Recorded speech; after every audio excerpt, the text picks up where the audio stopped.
They gon' love me for my ambition. Shout out to everyone out in the world. This is Sam from Club Ambition, the Club Ambition podcast. Cap, welcome to episode 103. We got Marlon in the building, holding it down. The co-host, executive producer, per usual. You already know. What are we throwing up, Marlon? We gotta be careful. That was Yu-Gi-Oh. This nigga's throwing up gang signs. I got scared too. All I did was count my fingers. I got nervous. Bro. I just counted my fingers. Nah. You counted your Parents are fingers. watching. Parents are watching. Bro, you counting the fingers a little too organized. I don't know what you're doing. I don't know who you. Yo, I think that was stacking. I count the shits in Roman numerals. You know Okay, what I'm saying? I think he was stacking. And we have one of my best friends, one of our Club Ambition members. You know, he's done so much content with us already, back on the podcast. But this time on this end of the camera, Noel. hello everybody. I was gonna say the last name, but fuck it. No, he's good. I almost said Vargas. Yeah. Listen, Vargas is crazy. Stop giving out our fucking full government. Yo, for bro. real, bro. Yeah, I had to change my shaft. I got on the videos because of work. Bro, I pulled up to Yuli's, bro. She said, "Not Victor giving out your full government." I said, "Damn, you watched that shit too?" Oh my God. Listen, pardon. Maybe it's because I'm working with the city more, connecting with them more. They're trying to make me a inside. No, stop, bro. Fed? I'm telling you, bro. Allegedly. Calling yourself a Fed is crazy. No, Bro. JK. That shit's live, bro. JK Rowling. That shit's This on is record. live. This shit's on record. Hey, yo, Envy. Angela, are we live right now? Are we live on the program? We live? No, speaking of Envy, we'll get to that later. But, yeah, shout out to everybody out there in the world, especially if you're from Rhode Island. We appreciate you all out there. We have a special guest, Councilman Miguel Sanchez from Providence, Rhode Island, stopped by to talk about the pilot program, a very serious situation when it comes to the actual financial backing of schools, specifically the issue with Brown in Providence, Rhode Island. Check that out if you want to fast forward ahead to that. If you came here for that, check it out. The timestamps in the description and also part of the video if you're watching on YouTube. But before that, let's talk about topics. We're going to talk about some Rhode Island situations that happened, and then we're going to go through pop cultural moments. And we already know the big one. It's probably already in the title when it comes to the Swiftie. You know, shout out to all the Swifties watching. Hopefully I'm on your good side because they got mad at me before when I made fun of her back. In the reaction when we did to her album years ago where I said she has no butt, she has a straight back. It's just one long back. I just You're love crazy. But Bro, she said it herself eventually. Bro, you know what the funny thing is, bro? He's like, I hope they're still not mad at me, but he always brings that one up. You gotta bring it Nah, up. yeah, they're hurt, bro. They're gonna be hurt again, Bro, bro. they always bring him up in like They Swiftie forgot about it, TikToks. and you fucked Swiftie yourself. TikTok compilations, they'll bring me up like, oh, this guy, we gotta kill him. I'm Yeah, like, oh bro. my God, don't kill me. Them gay white men are gonna destroy you, Yeah, bro. yeah. They'll stab And the you. way that you don't want to. Yeah, The yeah. way you don't want. Whoa. For starters, shout out to my dad. Happy birthday, Poppy. It's my dad's Oh, it's Papa's birthday? Well, the day it comes out, yeah, so a Tuesday today, the day where's the the episode audio? comes out. It's his birthday, so shout out to my Feliz father. cumpleaños a ti. Happy birthday to a real nigga, man. Yeah, real Yep. talk. Let's make sure that Check out his podcast for his birthday. El Podcast. Check out the Spanish podcast that we drop every week. Please go check it out. Aside from that, yeah, make sure to just support him in a lot of stuff that we're doing behind the scenes. We're gonna do a lot of love Spanish his content. TikTok. He'll be hype as fuck. Yeah, El Maestro Vitico on TikTok. But let's talk about actual Rhode Island news before we get into the national news. So, for starters, over the weekend, some stories have broken. This is one that was crazy. A 24-year-old man in Providence has been arrested.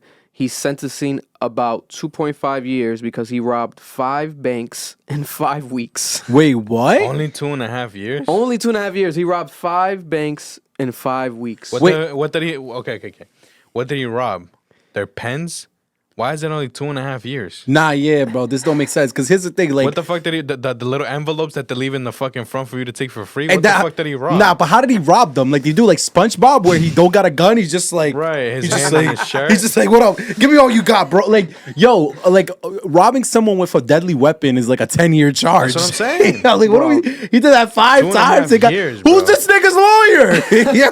His name's Deshaun Diaz. He's 24-year-old. 24-year-old Deshaun Diaz from Providence, Rhode Island. He pleaded guilty to 1 count of first-degree robbery and 4 counts of second-degree robbery earlier this year. He admitted in court to robbing 3 banks in Providence, 1 in East Providence, 1 in Pawtucket between January 12th and February 8th. According to the U.S. attorney, it is believed that Diaz stole a total of $15,807. Each time Kuna said Diaz would pass a note to the bank teller announcing that he was robbing the bank. One time, the note said, "Hurry, big bills only," as he passed the note, and it read, "Armed robbery." So he was very straightforward about his situation. He wasn't trying to hide it when he was there. So I'll be real with you. All right, this makes sense now because I worked as a banker for Santander, and the tellers don't have that much in the register. So he's not he probably was robbing them when they had like 3,000-4,000. I think max you can have in most banks is 12K. My thing is that, and like bank policy is you got to just give them the bread if they're robbing you. For 5 banks? Like, and you only got 15 grand? He got 3 racks off of each bank, bro. Nigga, this is the worst thief of all time. This nigga. That's insane. That's crazy. That's Lucky insane. as you want to say 2.5 years. The nigga who pulled up on a bike and robbed the Citizens Bank got more money than that. What are we talking about here, bro? Yeah, this guy, he must have been like just doing it almost damn near for fun. Like 15,000, that's crazy. I thought if you're doing 5 banks, I would at least want to get like 100,000. Bank if I'm just going to jail for 2 years. Come up with nice 15. Have me a good night. Yeah, and did they take that money? Does he have that money hidden away after the 2.5 years? Does he have that money stowed away somewhere? No way they give him 2.5 years without having the money in possession. No, they have the money 100%. I just wonder if he snitched. He's just probably cooperated fully. You know what I'm saying? He has to have snitched. Bro, if I'm robbing a fucking bank, best believe that shit's getting distributed. That shit's not being found. By the time I get out, I'm getting that money. My You know what I'm nigga. saying? So, allegedly, those ATMs in those banks be having like 100K sometimes. What the fuck is this nigga doing? Don't say that. We might have to go to one after this. No. Yo, I swear to God, when you get it at the right moment, when the guys have to come and change the money out, it's a good 100K in there, bro. That makes sense.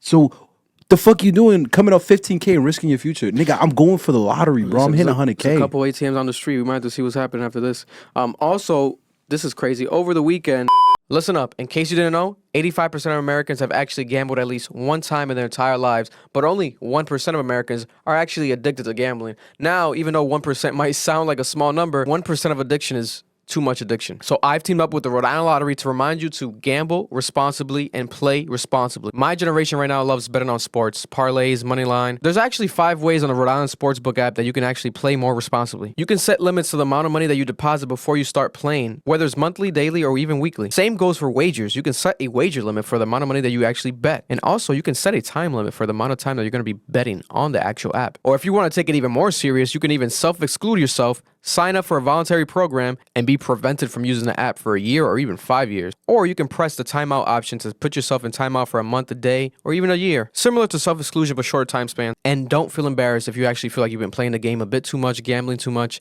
You can actually get some help. And if you happen to be in Rhode Island, reach out to the problem gambling services provided by the Rhode Island Lottery. 3 people dead after 2 stabbings and a shooting took place in Rhode Island on Saturday, all within the same day. In Cumberland, there was Cumberland Farms. What? Where? Cumberland, am I mispronouncing it again? I was gonna let him have it. It's Cumberland, bro. Cumberland? Oh, Cumberland. Oh, so I gotta say the nasty word first. Yeah. Okay. Yeah. Make Cumberland. sure you He put tried to do pause without saying pause. yeah. In Cumberland, an altercation occurred on Front Street around 3 p.m., which ended in 40-year-old Otis Diggs being stabbed. He was later taken to the hospital where he was pronounced dead. Damn. No arrests have been made, but it's believed that it wasn't a random act. Later that same night in Central Falls, police responded to a reported shooting around 9 p.m. at the intersection of Dexter Street and Sumner Avenue. The victim, who is identified as a Hispanic in his 20s, left work and was walking to his car when he was shot multiple times. He was pronounced dead on the scene. Detectives believe the victim worked at a nearby barbershop and the suspect was waiting for him outside of the barbershop when his shift ended. No arrests have been made so far. That's crazy. That's crazy. But then about an hour later in Pawtucket, police received a call at 10:15 p.m. about a stabbing at 245 Manton Street, lot 216. The caller was a 28-year-old Sharita Watkins, and she said that she stabbed her own mother, 53-year-old Mary Melendez, and was taken to the hospital where she was pronounced dead. Watkins gave a full confession at the scene and was arraigned on Monday, on a charge of domestic violence murder. She was ordered to be held without bail. This is the state's 22nd, 23rd, and 24th homicide of the year. There were 18 homicides in 2018 and 37 in 2021 in Rhode Island. At least 15 homicides in 2023 have involved firearms. That was crazy. Wow. So that, Bro, especially that last one where she killed her own mom, mother. bro. Killing your own mother, stabbing your own mother, and then admitting to it. Full confession is like some insanity. To what extent? What did your mother do to you? I was just about to say that because you ever seen that Boondocks episode? It's like, damn, what do you do to make them niggas that mad? Like, yo, fuck you. What's she do to you, bro? Like, damn. Yo, like, she was cool with not only killing her, she's also cool with going to jail. And stabbing someone is like, it takes so much like Oh, yeah. vitriol. Like you have to like do the action and do it constantly and make sure that they die. Because you could stab someone one time and it may be like, oh my God, I'm so sorry. But to stab them repeatedly to make them die is crazy. Nah, yeah, you wanted them to die. Was it repeatedly? Well, let me see. So she said she stabbed her. Did they have an amount of? Because Let's look at the actual if report. someone willingly, repeatedly stabs someone, they're a psychopath. 100%. No, yeah. Detectives on the scene. Domestic stabbing. Yeah, they don't have the numbers of stabs. She admitted that she stabbed her mother. That's wild, bro. That's all it says right here. That's wild, bro. Domestic violence occurred. Yeah, because I feel like if it was like damn near an That's some accident, they would have Pawtucket said it energy in the shit. confession. She would have been like, "Oh, like I didn't mean to," blah blah. But it doesn't say it here. Who knows? But maybe there were real more news about this. But that was pretty crazy, man. Be safe out there. Also, the famous Guy Fieri. You know, the famous from the from the Food Network. Yeah, He's yeah. known for his traveling shows, though, like the what diner drivers and dashes, right? So he was in town. He visited Narragansett, Rhode Island earlier this week. Oh, He wow. stopped by Crazy Burger Cafe and Juice and Bar to film a segment for his new TV show, Triple D Nation. It's a spin-off That sounds crazy. of his other shows. And the same burger spot, I guess, made an appearance on diners, drive-ins, and dives. And this was ranked the 13th best burger joint What? in the country. Nigga, we have to on go. Yelp. Why haven't I been there yet? Nigga, we have to go. You said, And it's in Rhode Island. Nah, it if you go and you don't bring me on Connecticut? bean Bro. Didn't you say Connecticut? No, Narragansett. Oh, okay. In Oh. Narragansett, Rhode Island. Nigga, What's it we, called again? Narragansett. It's a long name. Crazy Burger Cafe and Juice Bar. we have to go. Let's go. We have to go. We gotta go. We gotta go. get a burger. We might get a burger tomorrow. But listen, there might be a long ass line now, especially after this video. But Sorry. they're gonna have to give us a discount. It's free promo for Crazy Burger Cafe and Juice Bar. But they probably have enough promo with Guy Fieri, especially if he's going back Yeah, again. bro. What the? He's going back again? He hasn't. Yeah, dropped- because he was there on Diner Drivers and Dashes years ago. That was But then Triple this D. week he was on the new show with them again. Oh my god. So he's has like, has that episode dropped though? I don't think so. the new episode? Yeah. No. They just filmed it last week on Exactly. Wednesday. So we there first. Oh, okay. Yeah. Yeah. You know what I'm saying? You know, but they were closed. They made a post like, "Oh, we're closed for the day because Guy Fieri's filming," and people were like, "Oh my God, congratulations!" So they was posting it on their Facebook. So Yeah. So we gotta put through. Hell yeah. Put that video out first. that's a And W. then we're gonna be like, oh, Guy Fieri saw our video, and that's why he pulled through. That's a Exactly. W. That's a W. Okay. Also, speaking of Rhode Island, this is a important stat. So, Rhode Island suicide, the crisis calls have increased by 50%. Dang. For the Rhode Island suicide hotline number, there's a new hotline number that launched July 2020, in July of 2022, July last year. And the number of suicide crisis lifeline phone calls that have been answered in Rhode Island have been now 6,285 calls. And that's more than double when they had the original 10-digit phone number prior to 2022. So the new number is the new number is 988. So if you call 988, they'll be able to help you and facilitate you towards anything that you need, whether you need actual conversations on the phone, if you need actual appointments, maybe to book with someone that you want to check out and speak to in person, they'll be able to help you. And yeah, so this was created in line with Senator Jack Reed. He helped, he's one of the main advocates for this in Congress to create this 9-digit phone number, which makes sense because 988 is like an easier number to call than a 10-digit fucking phone number, right? And before That's you go, probably why. no. So it said also nearly 5 million nationwide. The phone number in total, 988, has been dialed or text about 5 million times in the past year for different crisis-related issues. 42 of these phone calls have resulted in mental health resources being provided, and less than 2 required dispatching first order responders. That's dope. Okay. Wow. That's crazy. I thought that number would be higher. And I'll be real with you. I remember when they dropped that number, the new one, I was so glad because the previous suicide hotline number is the worst thing in human history. Like, it's so bad. There was a TikTok trend about it. Was it a Logic song? Yeah, the one from the Logic song. Yep. Because That was a Logic song number. So It was a Logic song number? Yeah, the Logic song, that number used to be the main national line. And I remember I called it. I started arguing with the person on the line because I'm trying to explain to them, like, damn, I won't be here no more. I want to die. And they're like, you can't talk like that. And I'm like, what? like we just start going back and forth because she's yelling at me. And I'm thinking maybe it was me. Then after everything happened in 2021, at the end of 2021, my boy, he starts sending me different videos. Bro, it was a whole trend on Twitter. And I mean, on TikTok and shit, like niggas is like making jokes about the different things that people on the line have said to them. Because they suck so bad. The workers. Nigga, they would just disrespect people on the phone. That's crazy. Like people be like, "Oh my god, I want to kill myself." One lady was so fed up with her job that day. She said, "Then go do it," and hung up on her. Oh my What God. the fuck?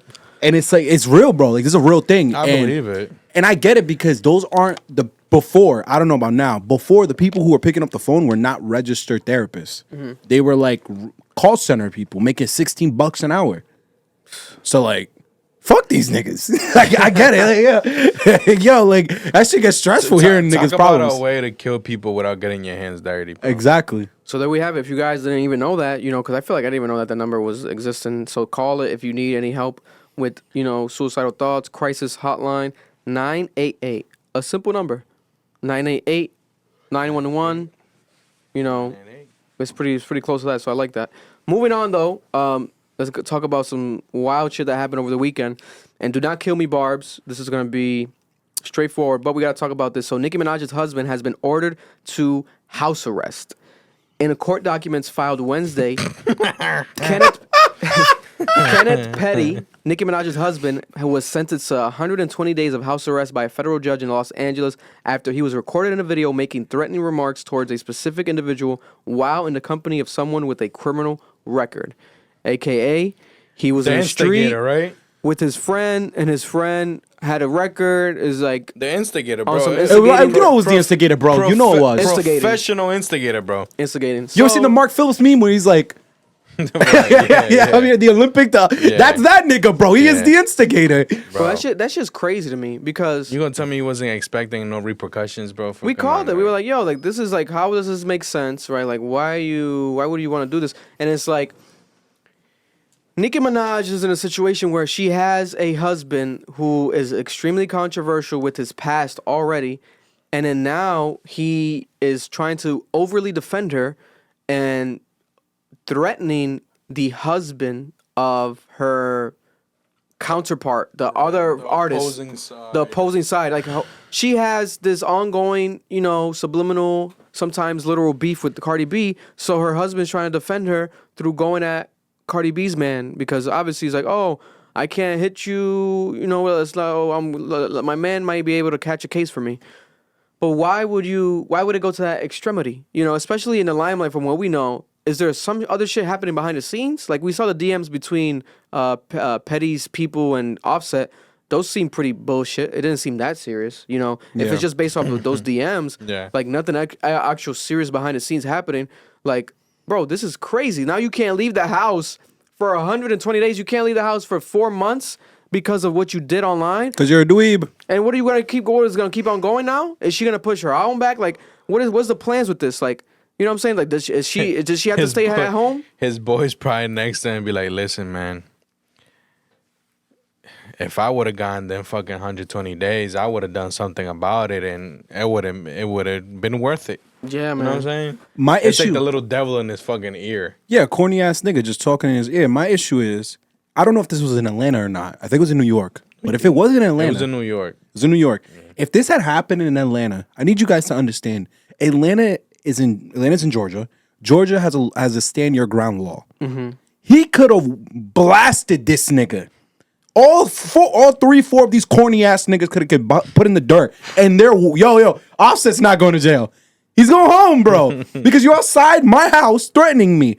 And I'm sitting there and I'm like, why would you put yourself in this situation where someone can use force to retaliate your behavior because you're giving them the justification to do so? You're a fucking father, bro. And what bothered me the most is that the Barbs weren't even concerned about that. They were like, who snitched? Are you kidding me? Yeah, I saw that. Like, that's what you're beefing about on Twitter versus someone's safety and the future of a child's father? Like, what are we talking about here, bro? Yeah, it's and this happened right after all this, we had Nicki go on Queen Radio. She has a Queen Radio show on AMP, the app owned by Amazon, where she has a reported deal, I think, worth up to $7 million, where she goes on there and she does the similar show how she used to do on Apple Music, but now on AMP. So there's no visual, but she makes the visual sometimes herself, where she goes on Instagram Live. She posts on Instagram in general, and this is one of the posts that went viral where she was dancing and people were alleging that she might be off of a perk or pills She does look like she's on drugs. because of the way she's acting. I don't think so. I personally don't think so. I know that she's talked about in the past though, where she has had pill issues. This has been like an open thing, and also Meek Mill talked about his pill issues, and With her. and it was with her at the time when they were together. So she could maybe be going back to that. Hopefully not, because I don't like seeing my legends like this, bro. She's a legend. Like, how are you going out so sad? Like, you're such a legend. You know, I love all the music, especially the new song that came out. I'm excited for this new album. But then moments like this happen where people are like criticizing you, and it's just based off the actions that you put out and your husband puts out. But this one, I think it was her just turned up having fun on some like extra diva shit, like on some like feeling herself shit. But I don't know, Marlon, if you haven't seen it yet, you'll be the judge looking at this. I'm not gonna play the audio because Beanie Man is playing, so I don't want to get copyrighted. But for those who are listening, you can watch it on YouTube. But she's on the white couch, you know.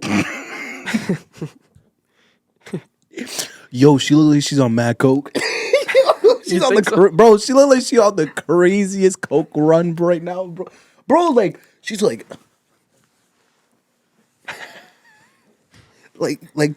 she's just losing it. It's not a perk because she would have been like cooked. Yeah, nah, I think it's some normal shit. Cause look at the same shit, the YSL guy.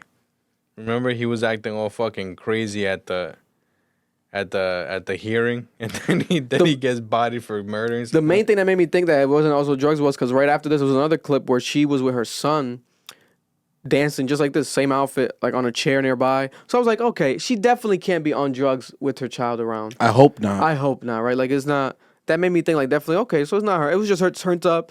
She was mad probably because of the situation with her husband, but she doesn't want to talk about it directly. She didn't talk about it directly on the show at all. And she didn't talk about Cardi B directly. So it's like all subliminal, like, energy. So it may be her frustrated, gassed up, talking that shit. Nah, she didn't give me that vibe.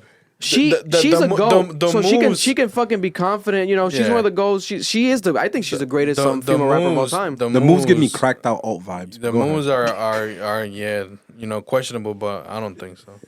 And then we have another video that I did want to play where academics was saying that it was goons, but it wasn't goons. It was just rappers in the studio as well in the background. There might be some goons, you know, with them, but I don't think the purpose was just of it being goons. In Nicki's studio? Yeah, during the actual radio show. So like probably right before or after this. Bro, this is crazy to me. Like, isn't she like 40? Like, at some point we gotta give it up. Yo. Look right here. I don't think these are goons. Wait, who is she interviewing though? I think that the Bluetooth, can you put the audio up on the Bluetooth? I think it's connected. Bow. Heavy. Was she on the radio with someone specific? She was on the radio in general. But I think Busy Banks, Jazz Cartier, Bro, some young in Brooklyn, Yeah. If those are the New York rappers. Yeah, if those are the drill niggas, then that's definitely bro, them. he got the whole fucking pueblo with him. Yeah, bro, that's how they roll, bro. But I know Busy does. I'm not entirely sure the other guy. It's a difference between making calls. I will give her credit. That's dope, having Busy on the show, because Busy is a big New York drill artist. And, like, I like that her and Cardi are making an effort to reach out to that Younger artists, yeah. Cause I think she signed two of them, Nicki Minaj, because she has a new label, so she's signing artists. she did like that one song deal with Ice Spice. I'm not sure if they're gonna do more music under the same label, but I think she should sign to Nicki if Ice Spice.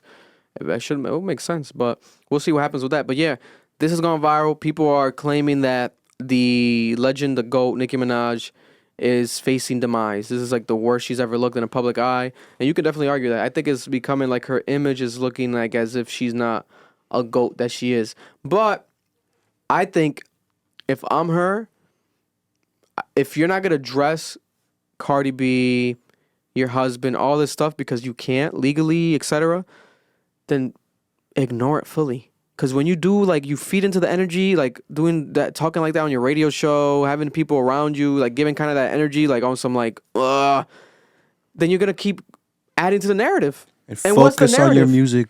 What's the narrative? Focus on the music. Like, shouldn't you just focus on the music? And I think she has a good album. I'm pretty sure her next album has to be good because with all the stuff that's happening, she has to put out a good body of work. And you can't call it Pink Friday 2 and that should be ass. So I think it's going to be amazing. But I think there's a lack of transparency and there's a lack of like confusion. And yeah, like I would love to like imagine if Nicki hits me up. Oh, let's do an interview. I would love to give you an interview. Like I feel like she needs to do that type of stuff, like an interview, sit down. But is she going to? I doubt it. I doubt she's gonna do like an interview. Like she needs something like that to like clear shit up and for people to like, you know, like oh, like are you gonna? Can you talk about like your husband? You look up his name online right away. He was a sexual offender, like, you know, years ago, whenever, I think it was in the 90s, but he still was convicted, you know?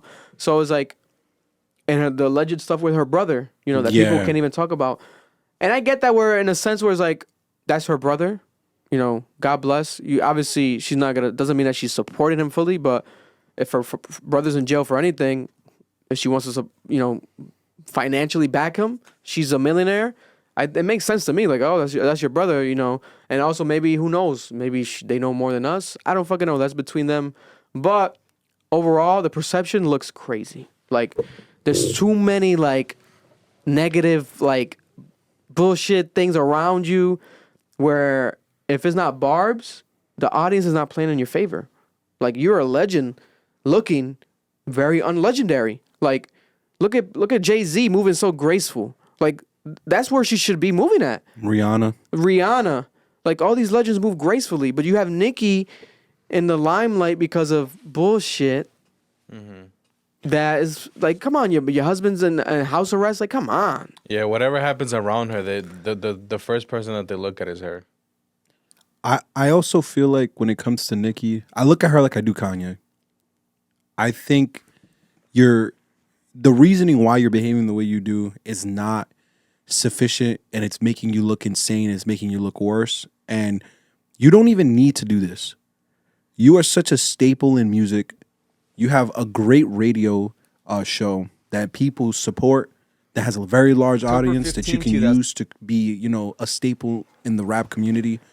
And like you have been considered such a fly bitch your whole life. Mm-hmm. Like your whole career, bro. Like niggas looked up to you. You were the blueprint. That's why she calls herself that. She is the blueprint. So why are you moving like this? Like I just can't understand why you allowing a woman who has not dropped an album. She's not dropped another album since what, 2019? Affect you this bad. Yeah. This is crazy. Yeah. And I think, like, when it comes to competition, Nicki shouldn't really worry about Cardi B because Cardi B can rap when she wants. Exactly. But Cardi B is not out rapping Nicki Minaj. Never. Impossible. It is never happening. So Nicki needs to, like, if I'm her, put it in the music. Keep it with the bars. Like, be even more, like, not, like, don't name her if you don't want to name her. But, like, be more like, oh, like, this is a diss, like, more blatant diss. Or name her.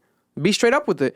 Start the rap beef. Because if you actually start an actual rap beef, like diss tracks, Cardi B is not releasing a diss track better than Nicki Minaj. No. Unless she does a hit record on some random shit. But I don't think that was not going to happen. It'd have to be like how Drake did Meek. Where, personally, Back to Back was not better bars than what Meek had. Meek had way more dirt on Drake. It's that it was wavier. So that's all Cardi could do is make a wavier diss track. I don't even think she can do that. So Bro, it's like everyone says, either you pull the trigger or you shut the hell up.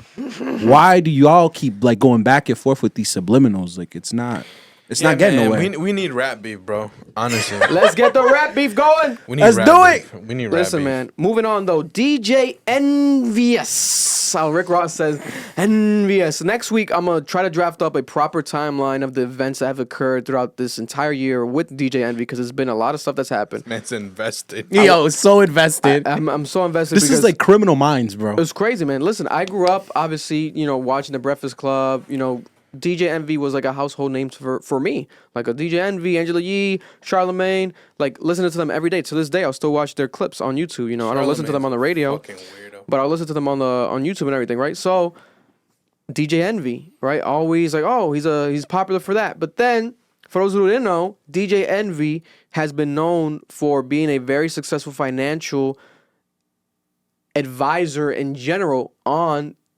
Breakfast Club, everywhere he did interviews because of the success he's had entrepreneurially aside from the radio, specifically with real estate. He's an incredible real estate guru. It's been known, like celebrities always reach out to him for advice. There's a plethora of them that have evidence of it. But a person that he spotlighted and highlighted was his newer found friend and business partner, Cesar Pina or Pena. How do you pronounce that? Is it Pena? It's Pena, yeah. It's Pena with an I though? No, it's with an E. Pina. It's Pena in English because it's P-E in Negra, A.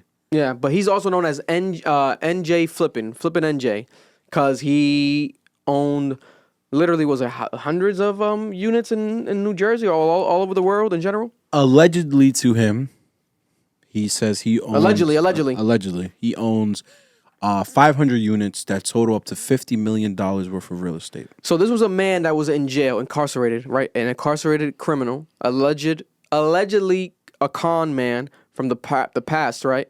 And DJ Envy was warned supposedly to not work with him, but Envy went on the radio show, and in the past 4 years has had Cesar on his Breakfast Club show, co-signing him. I think about 5 interviews he's given him, and on top of that, he's done seminars with him, free seminars for people to get advice. And there's a new documentary on YouTube created by this YouTuber, pretty cool, Spencer Cornelia, and Spencer has created a deep dive into the specific situation with Cesar and DJ Envy.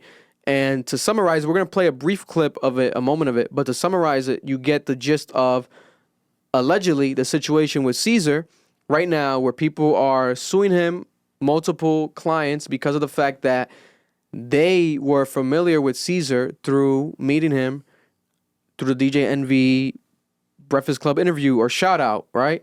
The cosign, the post. Every time DJ Envy did a financial event, advice for real estate, it was with him. Flippin' NJ, Cesar. The fat guy. There was always like a thing. Like he's obese. Like so people would know him as that. Like it was like an ongoing joke. Like whether it was on the Joe Budden podcast, throughout culture, people always knew like, oh, DJ Envy with that fat ass guy. Like it was always like they always said that, right? They call him Pizza. Yeah, they call him Pizza now. The JBP, the Joe Budden podcast, now they call him Pizza.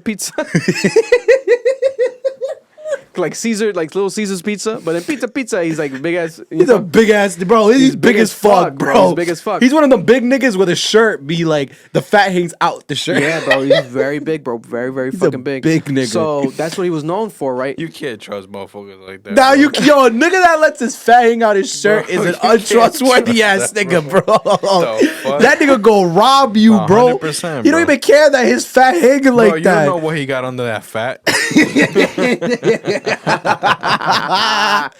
Yo, no bullshit. That's crazy. But this YouTuber Spencer did an incredible deep dive. Noel watched it as well. It was a 30-minute documentary I recommend people to watch, where he talks about everything that happened, and it basically summarizes to the point of Cesar allegedly was getting people invested into him, and instead of I'm gonna give you money, I want to buy this house straight up and just give me the profit from the house. What he would do was, allegedly, he'll get money from these people as investors, and he'll guarantee them at times, in 5 months, you'll get 30% profit. Without even selling the house. without even selling the house. Or have it appraised or fixed up. Yeah, without any actual like, how are you gonna that do doesn't this? even sound reasonable. What realistic? What these people are That fucking is stupid. But stupid. so it's a double-edged sword. So they both are wrong, right? He's wrong for allegedly doing this type of, Ponzi scheme. Yeah, Ponzi Ponzi scheme, allegedly. scheme, yeah. But then the people also are dumb for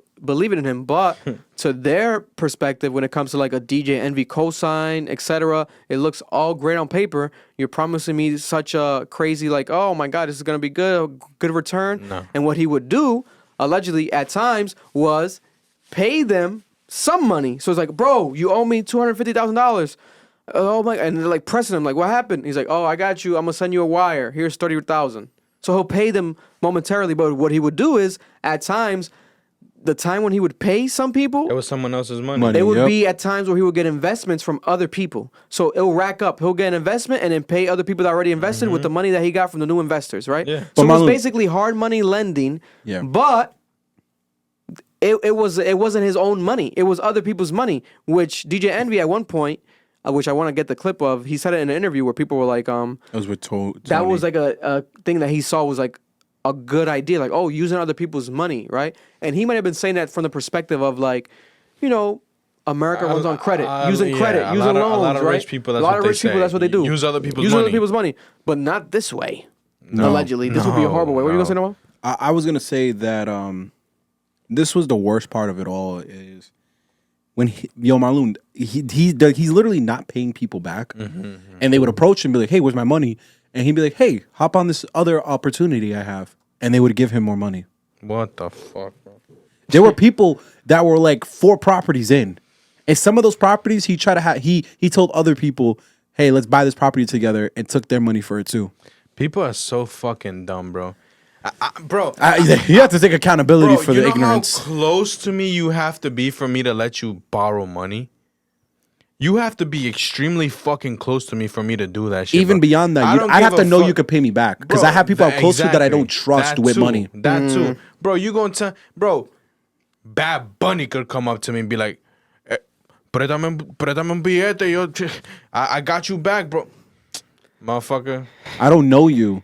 Here's a quick clip. Is Bluetooth up? I'm gonna play a quick clip from the video of Bluetooth is up. right here. To partner on the deal. So the first thing I realized and what I used to do was I used to use my own money. When I met Cesar, I realized Cesar will not use his own money. He's probably one of the cheapest people I know. I think what envy actually means is Cesar uses other people's money for purchases.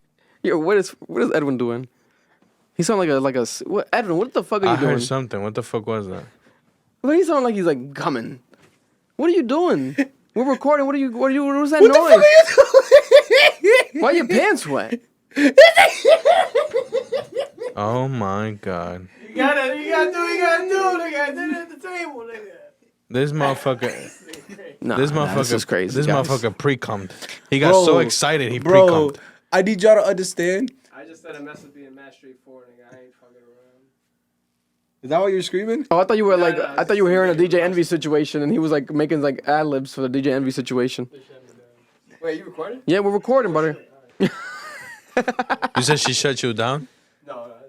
And there was another clip I wanted to play, because this man Spencer, shout out to Spencer for this deep dive, because he had moments where he was literally showing like old Breakfast Club moments, like interviews and stuff that happened. That shit was great, bro. Here's like a moment where you would see Avenue and people literally in the offices, and Envy would be there. Franklin Avenue properties. March 2023, Cesar had been dodging Trevor Roman's calls and requests for updates, so he decided to show up to Cesar's office again. Cesar promised that the property was nearly done, it just needed another month to close, and Trevor could expect the $280,000 that was owed on that date. Amy Flips also decided to show up to Cesar's office, demanding an update and threatening legal action after Cesar had cut communication. Cesar lied again, saying that the construction at the properties was nearly complete and her money would be on the way next month. Cesar also met with On-Site Properties LLC after 6 months of refusing communication. Cesar advised this victim that he should roll his investment into another property, which he did not take kindly. Also in March, Cesar met up with Hector Santana to advise him on rolling his $350,000 initial investment into the Park Avenue property other investors had already invested in. Cesar gives Hector 2 post-dated checks, one for $70,000 and another for $100,000. The first one cleared, but the second check bounced. April 2023, Cesar sends Ransom Endeavors Inc. a check for $30,000 representing 50% of the interest owed from the projects. After 6 months of avoiding contact, Cesar reaches out to Stanley Acosta asking for bank account information so he could send the proceeds of a property sale.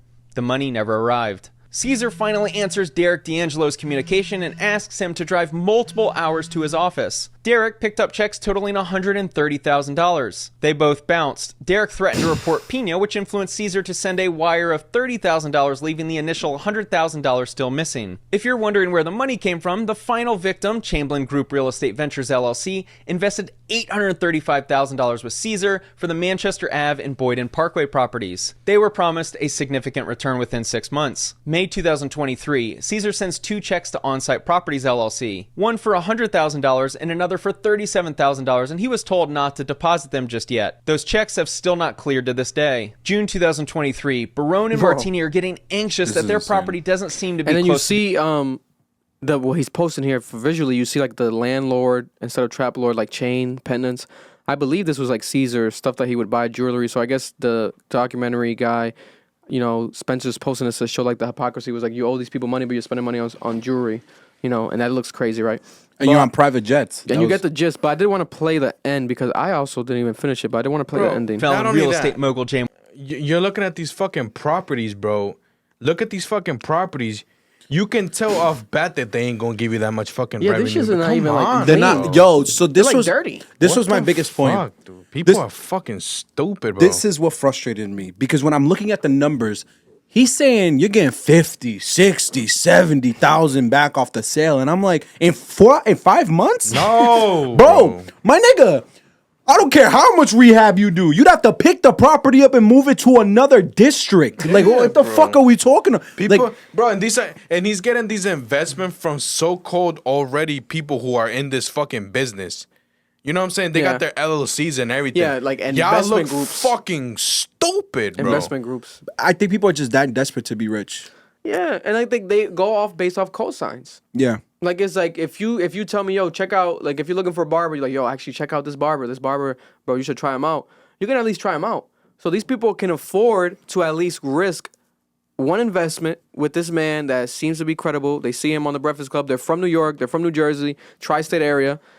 They try it out, and then they end up being like, damn, I guess I'm getting scammed. Yeah, bro, but like, we're not. There's rich people problems. But I get what Marlon says. The biggest issue here are the LLCs too, because it's like you would think they would understand that a shitter in New Jersey that's worth $250,000 that Yeah. has 3 because he said something very important. There were a couple cases where this motherfucker would ask people for this large sum amount Allegedly. and he would allegedly Word of the day. the word of the day, and he would put his own alleged large amount, and then he will get a redevelopment loan and another loan, and I'm like, why do you need all this money? Yeah. And he's telling you the property's only worth this amount, and he has what, like almost double the amount of capital necessary. It wouldn't make sense. Like rehab doesn't cost that much. Doesn't make sense. And he's telling you this, and you're still going along with it. These And are Morrison. things that And I I even know, tell you- and I'm not. You know, I don't Yeah. study this shit. You know what I'm saying? It's just common sense. Like, bro, you can see. There's so many tools out there where you can see. There's so many tools out there where you can see what a house has sold for and like the history and everything like that, the area that is in, and you can just self-analyze. Like, come on, bro. Like, So this is how the podcast, the documentary ended. Defend. Credit card scams, right? Credit card scams. Yeah, so before that, from the age of 16 on, I was selling drugs. Even better, Cesar found his mentor in prison. The funny thing is that when I was in jail, I actually met a guy who was a real estate developer already. And he actually kind of became my mentor. He inspired me to get into real estate once I came home. He didn't say the mentor's name, but how funny would it be if the guy was Mr. 3-time felon real estate mogul Jay Morrison? And I even told you, because when we had that conversation, I called him last night. I'm like, do you owe anybody money? Cesar told me no. Now that DJ Envy has been alerted to the numerous lawsuits alleging investors being owed 100% of their money, it's hard for me to give him the benefit of the doubt moving forward. I think you and Envy, y'all partnership has really helped, the both of y'all in a real way. Because DJ Envy benefited from promoting Cesar for 4 years. I think it's partially his responsibility to work with Cesar to make sure the victims get paid back. Additionally, Envy allegedly gave Cesar $500,000 for this apartment project. Cesar raised money from Envy and associates, and not a single ounce of progress was made on the property for years. Envy was still promoting him despite a pretty massive red flag. And here I am, $50 million later in real estate. We currently own 3,000 units. It's time for Cesar to prove he's either legit or a con man. Back then, I thought nothing was going to happen. It was a white-collar crime. And I've done so much other things worse than that, right? At that point, I'm like, oh, this is nothing. He either sells units to pay off victims, or he never had them in the first place. And if he never owned more than a few houses while being promoted as someone who owned 3,000 units, then I think the pressure DJ Envy is feeling is deserved. Just as I completed writing the script for this video, I came across this post on Instagram of an attorney letter alleging their client sent Cesar $1.4 million in 2017 and 2018. A commenter wrote, "They got my boy for $60K. One thing that may help the victims is we at least know that when the feds come knocking, Cesar won't be able to run away." Thanks for watching. Let me. All victims' profiles and pictures and video were stock images. Blah, blah, blah. Yeah, it's good for legal reasons. Shout out to Pocket Watching. Let me put y'all on, right? If there's any quote unquote business person coming up to you and he's soft spoken, you don't trust that motherfucker whatsoever, bro. Nigga's a thief. I'm putting Allegedly. game, bro. I'm putting game. If there's any fucking quote unquote business person, business guru coming towards you asking you for money or do this because this will make you money and he's soft spoken, don't fucking do it. He's gonna fucking scam you. He's gonna lick you. He's gonna fuck you. Don't do it. I'm telling you right fucking now, bro. Anyone who's soft spoken, you know why they're soft spoken, right? Why? They're trying to convince you. They're trying to convince you. Don't you feel more calm and like, okay, like, you know what? Yo, who tried to rob you that soft spoken? Nobody. Nobody. I've just seen it happen, you know what I'm saying? It's just common sense. It's just he gave shady vibes, and plus his past, like he's not very credible. Like he might have had success individually, but then to put on for people and to pitch it to dozens of people, hundreds, who knows how many people he had invest overall throughout his career.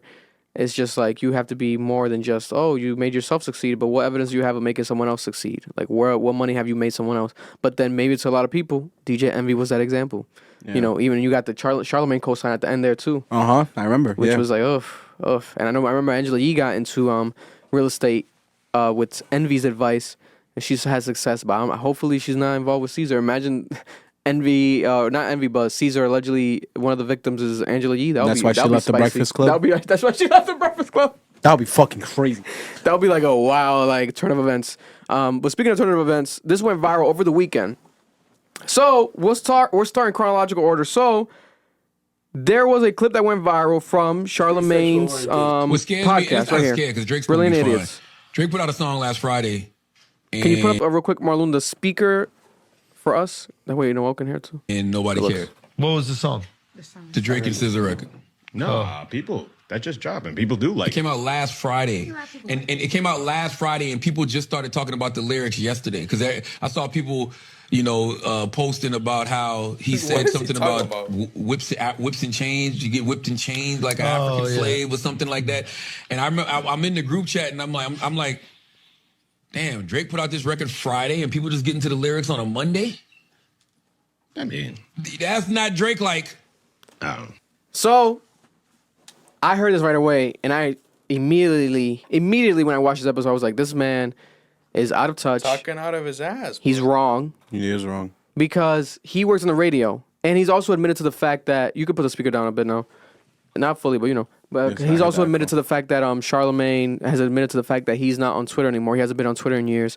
And that's like a main vocal point for opinions. Like that's where you get all the opinions realistically in social media right now because it's an opinion-based platform, or X now, it's not Twitter. So he's wrong. And also for people to get Drake's lines on Monday instead of Friday is not even a L. It's actually a W because we're still getting Lil Wayne bars years later. Like, that's a good thing. Like, people are breaking down. We broke it down here on the podcast. Like, oh, wait, I didn't know he meant that with WM. Because Drake has some good-ass bars in that song, even though his performance on the song might have been lackluster compared to Scissor's. The first part especially. But the rapping part was pretty good. But the ending of the track, I think it was really good. And it gives, like, interlude vibes. Didn't give hit song vibes. That's not the goal with that song. There's no music video. There's not even any cover art because Halle Berry didn't approve of it. The fucking visualizer. Yeah, it was a quick. He gave us something so we could shut the hell up. Exactly, something to hold us over until the album gets out. Right. And on top of that, Charlamagne the God. This song is the #1 song in the country now. Literally, as of today, it's the #1 song on Hot 100 Billboard. It has its own trend on TikTok. Like, there are women on TikTok taking the part where he's breaking down the months. And they're in front of the camera and they're getting emotional and they're like, you know, feeling what he's saying. Their state of minds throughout that whole throughout the months. Yeah. So like, what the hell is, and this is, but this goes back to your point, Vic. At the end of the day, Charlamagne doesn't understand this because this nigga's not on TikTok. Yeah. Nigga's not on Twitter. He's out of touch. He's out of touch, bro. That's and it. The podcast is called Brilliant Idiot, so they do that a lot where like they're brilliant idiot, like they'll say a lot of dumb shit and it's like funny, etc. But this one was just inaccurate. Now we have Drake actually responding to a lot of people are assuming this. Right, I think it was this because this is the most recent one that went viral. But he's had a lot of issues in the past with Charlamagne the God. He's talking to Edwin in the background. But with Charlamagne the God, because they might think you're talking about me, you gotta be careful.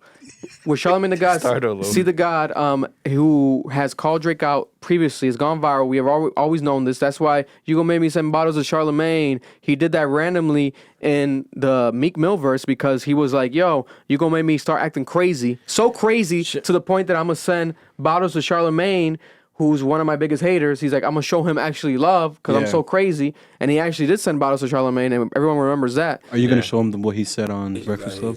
No, so this was a clip that went viral. This was what Drake posted this. Aside from words, Drake posted this screenshot of this clip. This is a TikTok that's gone viral. Drake, I guess, watched it because he literally screenshotted this, so people are assuming that he watched this. So this is a viral compilation of Charlamagne dissing Drake throughout DJ Vlad interviews throughout the years. There's 3 sexual orientations out here. It's gay, straight, and Drake. And Drake is just a whole different type of breed. It don't got nothing to do with nothing other than he's just a different type of breed, man. Drake's used to people laughing at him and talking about him behind his back from high school. So that was the who's laughing at me post.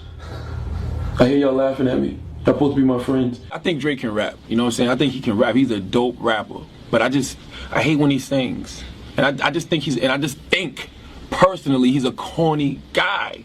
Get in the car the next morning, turn on like Power 105, and hear some nerd telling them that I'm gay or they have pictures of me, or that to me is like, why, man? Like, for what? You know, why are you using your job to tear me down? Like, you're a real fucking loser, you know? Sorry. And I don't bother anybody. I'm not a foul artist, you know. I'm not out here looking for trouble. I try and make beautiful music, try and be a positive role model. That's it, man. No new friends, no new friends, no new friends, no. Who talks like that? Now I'll give it up to shout out to Charlamagne's goofy, bro. I've always said that. Shout out to Academics. Academics broke this down where he deep dived into the past. Back and forth between Drake and Charlamagne and like the actual situation. So literally, after that Tim Westwood interview years ago that went viral where Drake was addressing Charlamagne the God went on Breakfast Club to talk about it, and he called Drake a hypocrite. He's like, "How am I the nerd? Why would you call me a nerd?" That's like calling Gabrielle Sidibe, the actress that plays Precious, calling her calling me fat. You know, like it's like hypocritical. So then he admitted to sleeping with the same girls as Drake. Like, I guess he was at that time. That's before, you know, Charlamagne's current relationship, his wife now with kids, his family, where he slept with a girl. I guess that was pillow talking about Drake, and I guess they had slept with the same girl, the Eskimo brothers. And on top of that, he had photos of Drake with his shirt off. Like, he was talking about it. He showed them like on a podcast. Like, it was like on the Breakfast Club. Very, very like old Charlamagne vibes, edgy, crazy. Which, to be honest, I know Marlon hates it. Like, Marlon says a lot of people do. That's why a lot of people do hate Charlamagne, because especially when it would pass the line, when like he'll smell was it Jennifer Lopez's seat or someone's seat? Weirdo. He gives And then me he did the whole breast thing with the porn star. Yeah, weirdo, and then the creep vibes, bro. the little mama. Hypocritical. Because you know what it Even is? though he didn't make Little Mama cry, it was Angela Yee, but he was still like baiting the situation in the moment. He tries to be Joe Budden in a very Another distasteful way. motherfucker. Gossip Girl, bro. Yeah, he doesn't like him. But looking back at him now, when Academics was playing the clips, I was realizing like why Charlamagne was so damn successful. I'm like, yo, this shit was like Good content. fucking good content, like funny. Like I forgot like how this was like golden. Like this guy's trashing him. He's like on some Howard Stern, like fucking what do they call it? That's an actual term for people like this in radio and shit. Where shock jock on some shock jock vibes that you could say. But that's what made him so polarizing. Where it was like no one was really doing that, especially in hip hop, where they weren't giving a fuck, right? But then that's where you make a lot of enemies and shit, right? Yeah. But then him and Drake, you can say it's just Edwin leaving. You could say him and Drake have reconciled now because he had to close the windows. Conciled now, and they're cool because of the bottles and stuff. And Charlamagne now, though, like I said, I listen to Breakfast Club every day. He still takes jabs at Drake, but not that aggressively. The most recent aggressive one was this one where he was saying he didn't like the song. But if you watch the full Brilliant Idiot podcast, he did give Drake his props. He does think he's a good rapper. He does think that the album might be obviously good, but he just didn't love this song, and he thinks that it's not successful. But he can't add the not successful, no one's talking about it, to the point that he doesn't like the song, because that's two separate points. His point could be right. You don't have to like the song. God bless you. But it's unsuccessful. It's the number one song in the country. And it's like, so the irony is crazy. Him and Drake going back and forth. This is another moment right here where he called him, I guess, in deep thought about how the off-brand Morris Chestnut. Because Charlamagne looks like Morris Chestnut. But this was the ether when Drake was going crazy, which shocked me. I was like, damn, I don't think he had to do all this. I feel like he should have just not even responded to this guy. But he said, I like that. "Are you okay, Leonard? You kind of weirded me out, G. Like you really obsessed with me or something for years. Like you look in the mirror and wish you saw my reflection type shit. ... Whatever you gotta do, let it out.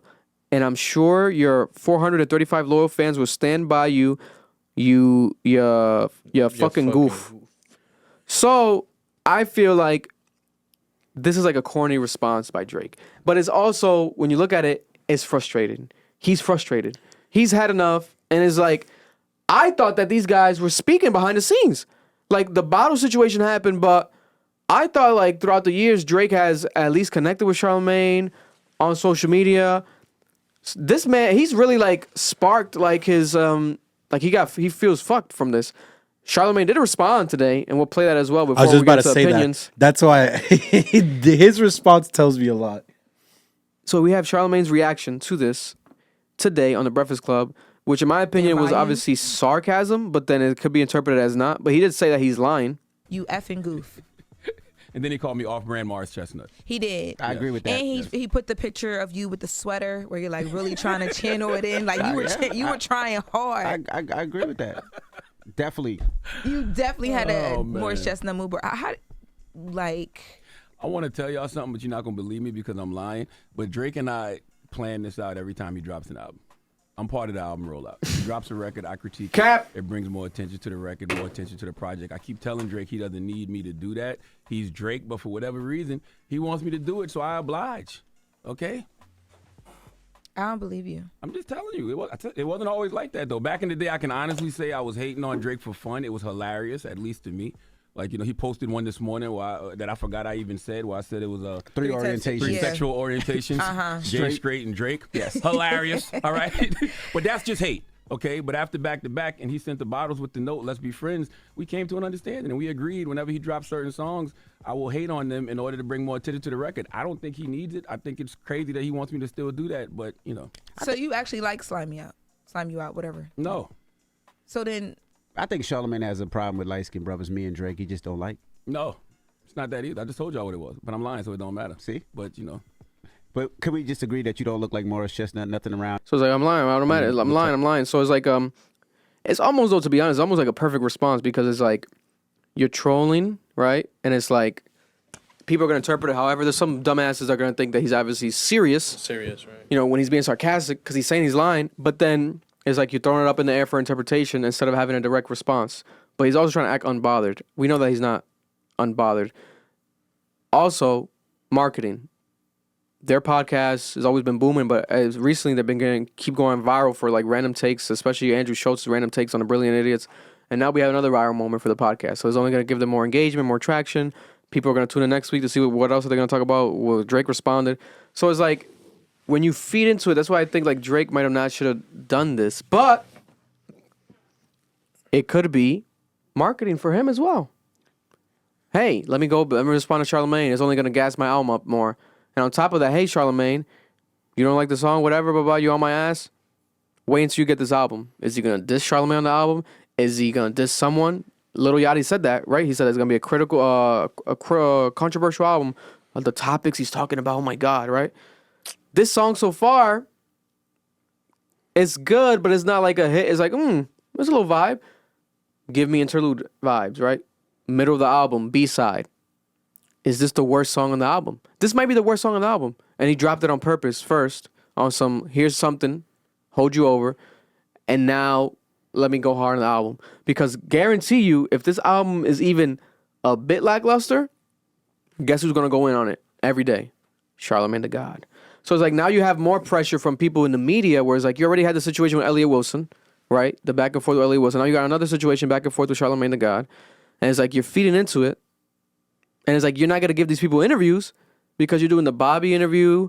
You know, you're doing these other platform interviews, which we already discussed in here. You could do whatever you want, right? But then it's like, man, I'd rather him sit down with Charlamagne on some shit where it's like, this is your biggest op, your hater. Talk to him in person. Nah, like, what do you hate about me? We gotta understand, bro. We gotta understand. This is the way that I view it, right? At the end of the day, these people are still fucking people. You know what I'm saying? They're regular fucking people. This is normal people activity. You know what I'm saying?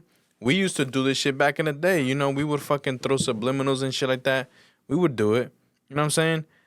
I would do it if I would, because like you said, it's straight, out of frustration. So you're trying to say like his feelings are actually hurt? You mean? Maybe not hurt, but it's like, bro, like, you want to talk all this shit on fucking, you know what I'm saying? I can do it too. Like, you think you have these many fucking viewers and shit like that. I got the same shit. You know what? Fuck it. I'm going to just say how I fucking feel. At the end of the day, it's his fucking social media account. He can do whatever the fuck he wants with it. He deleted it. He did post and delete everything. Yeah, of course he did. Drake.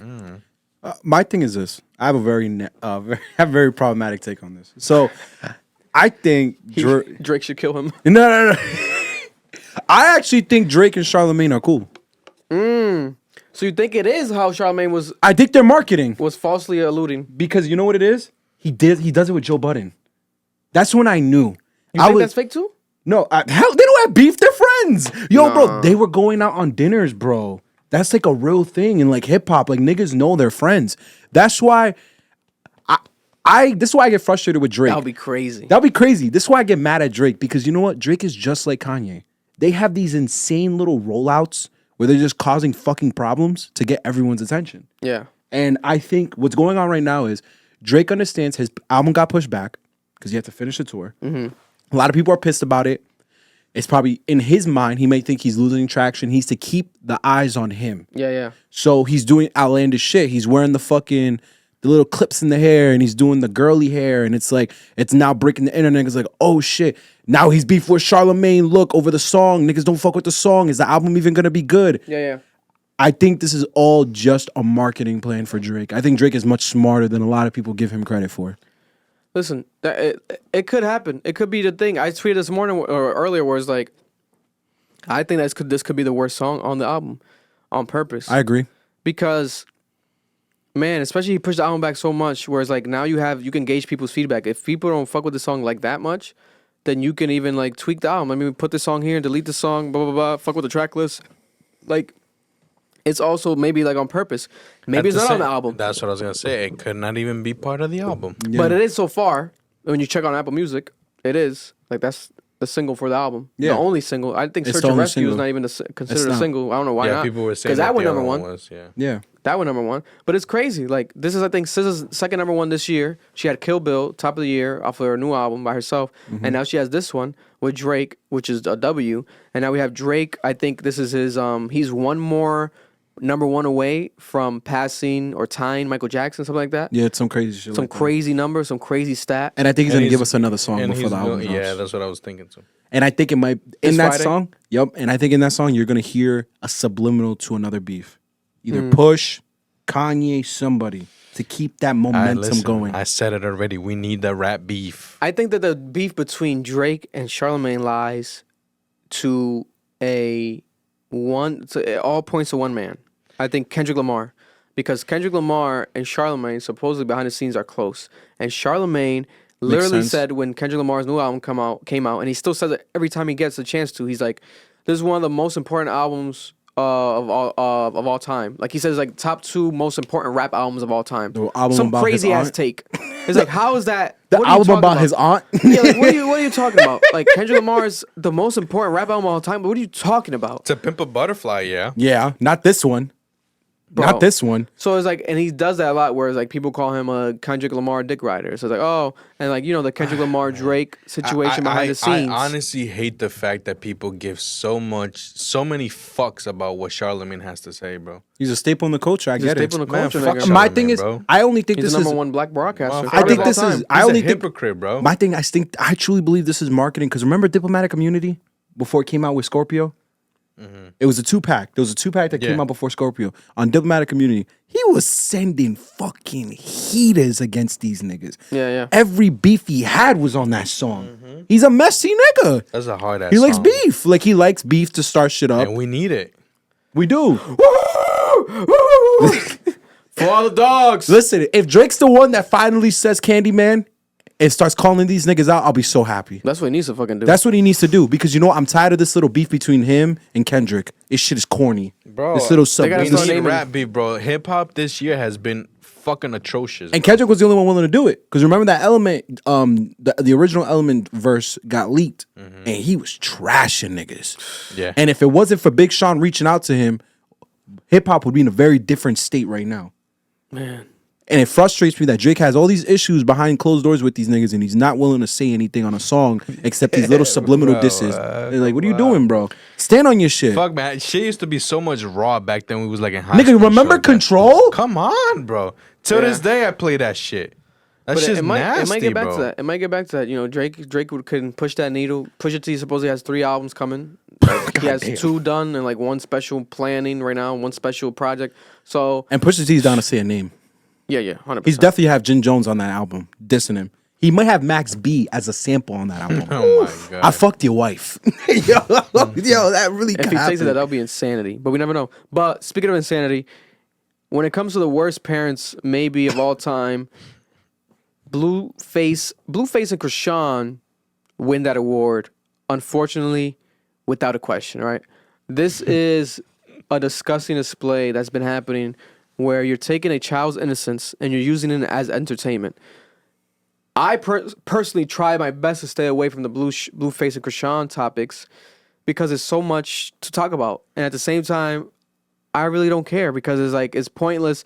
But now it's gotten to the point where their life is what they sell, to the point that their actual newborn child has now become a trending topic online. And they've objectified this man to the point that Blueface disgustingly tweeted out last night his son's private parts, his son's penis, because his son has a hernia.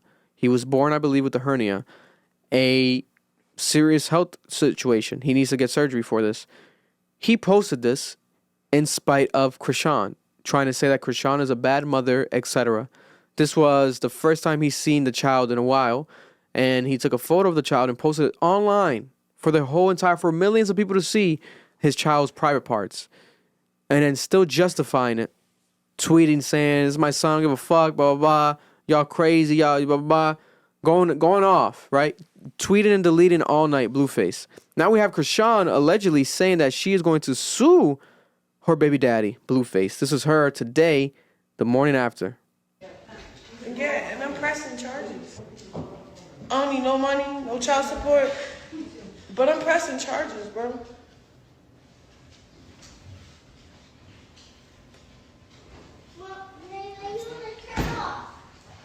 You want to play this police game?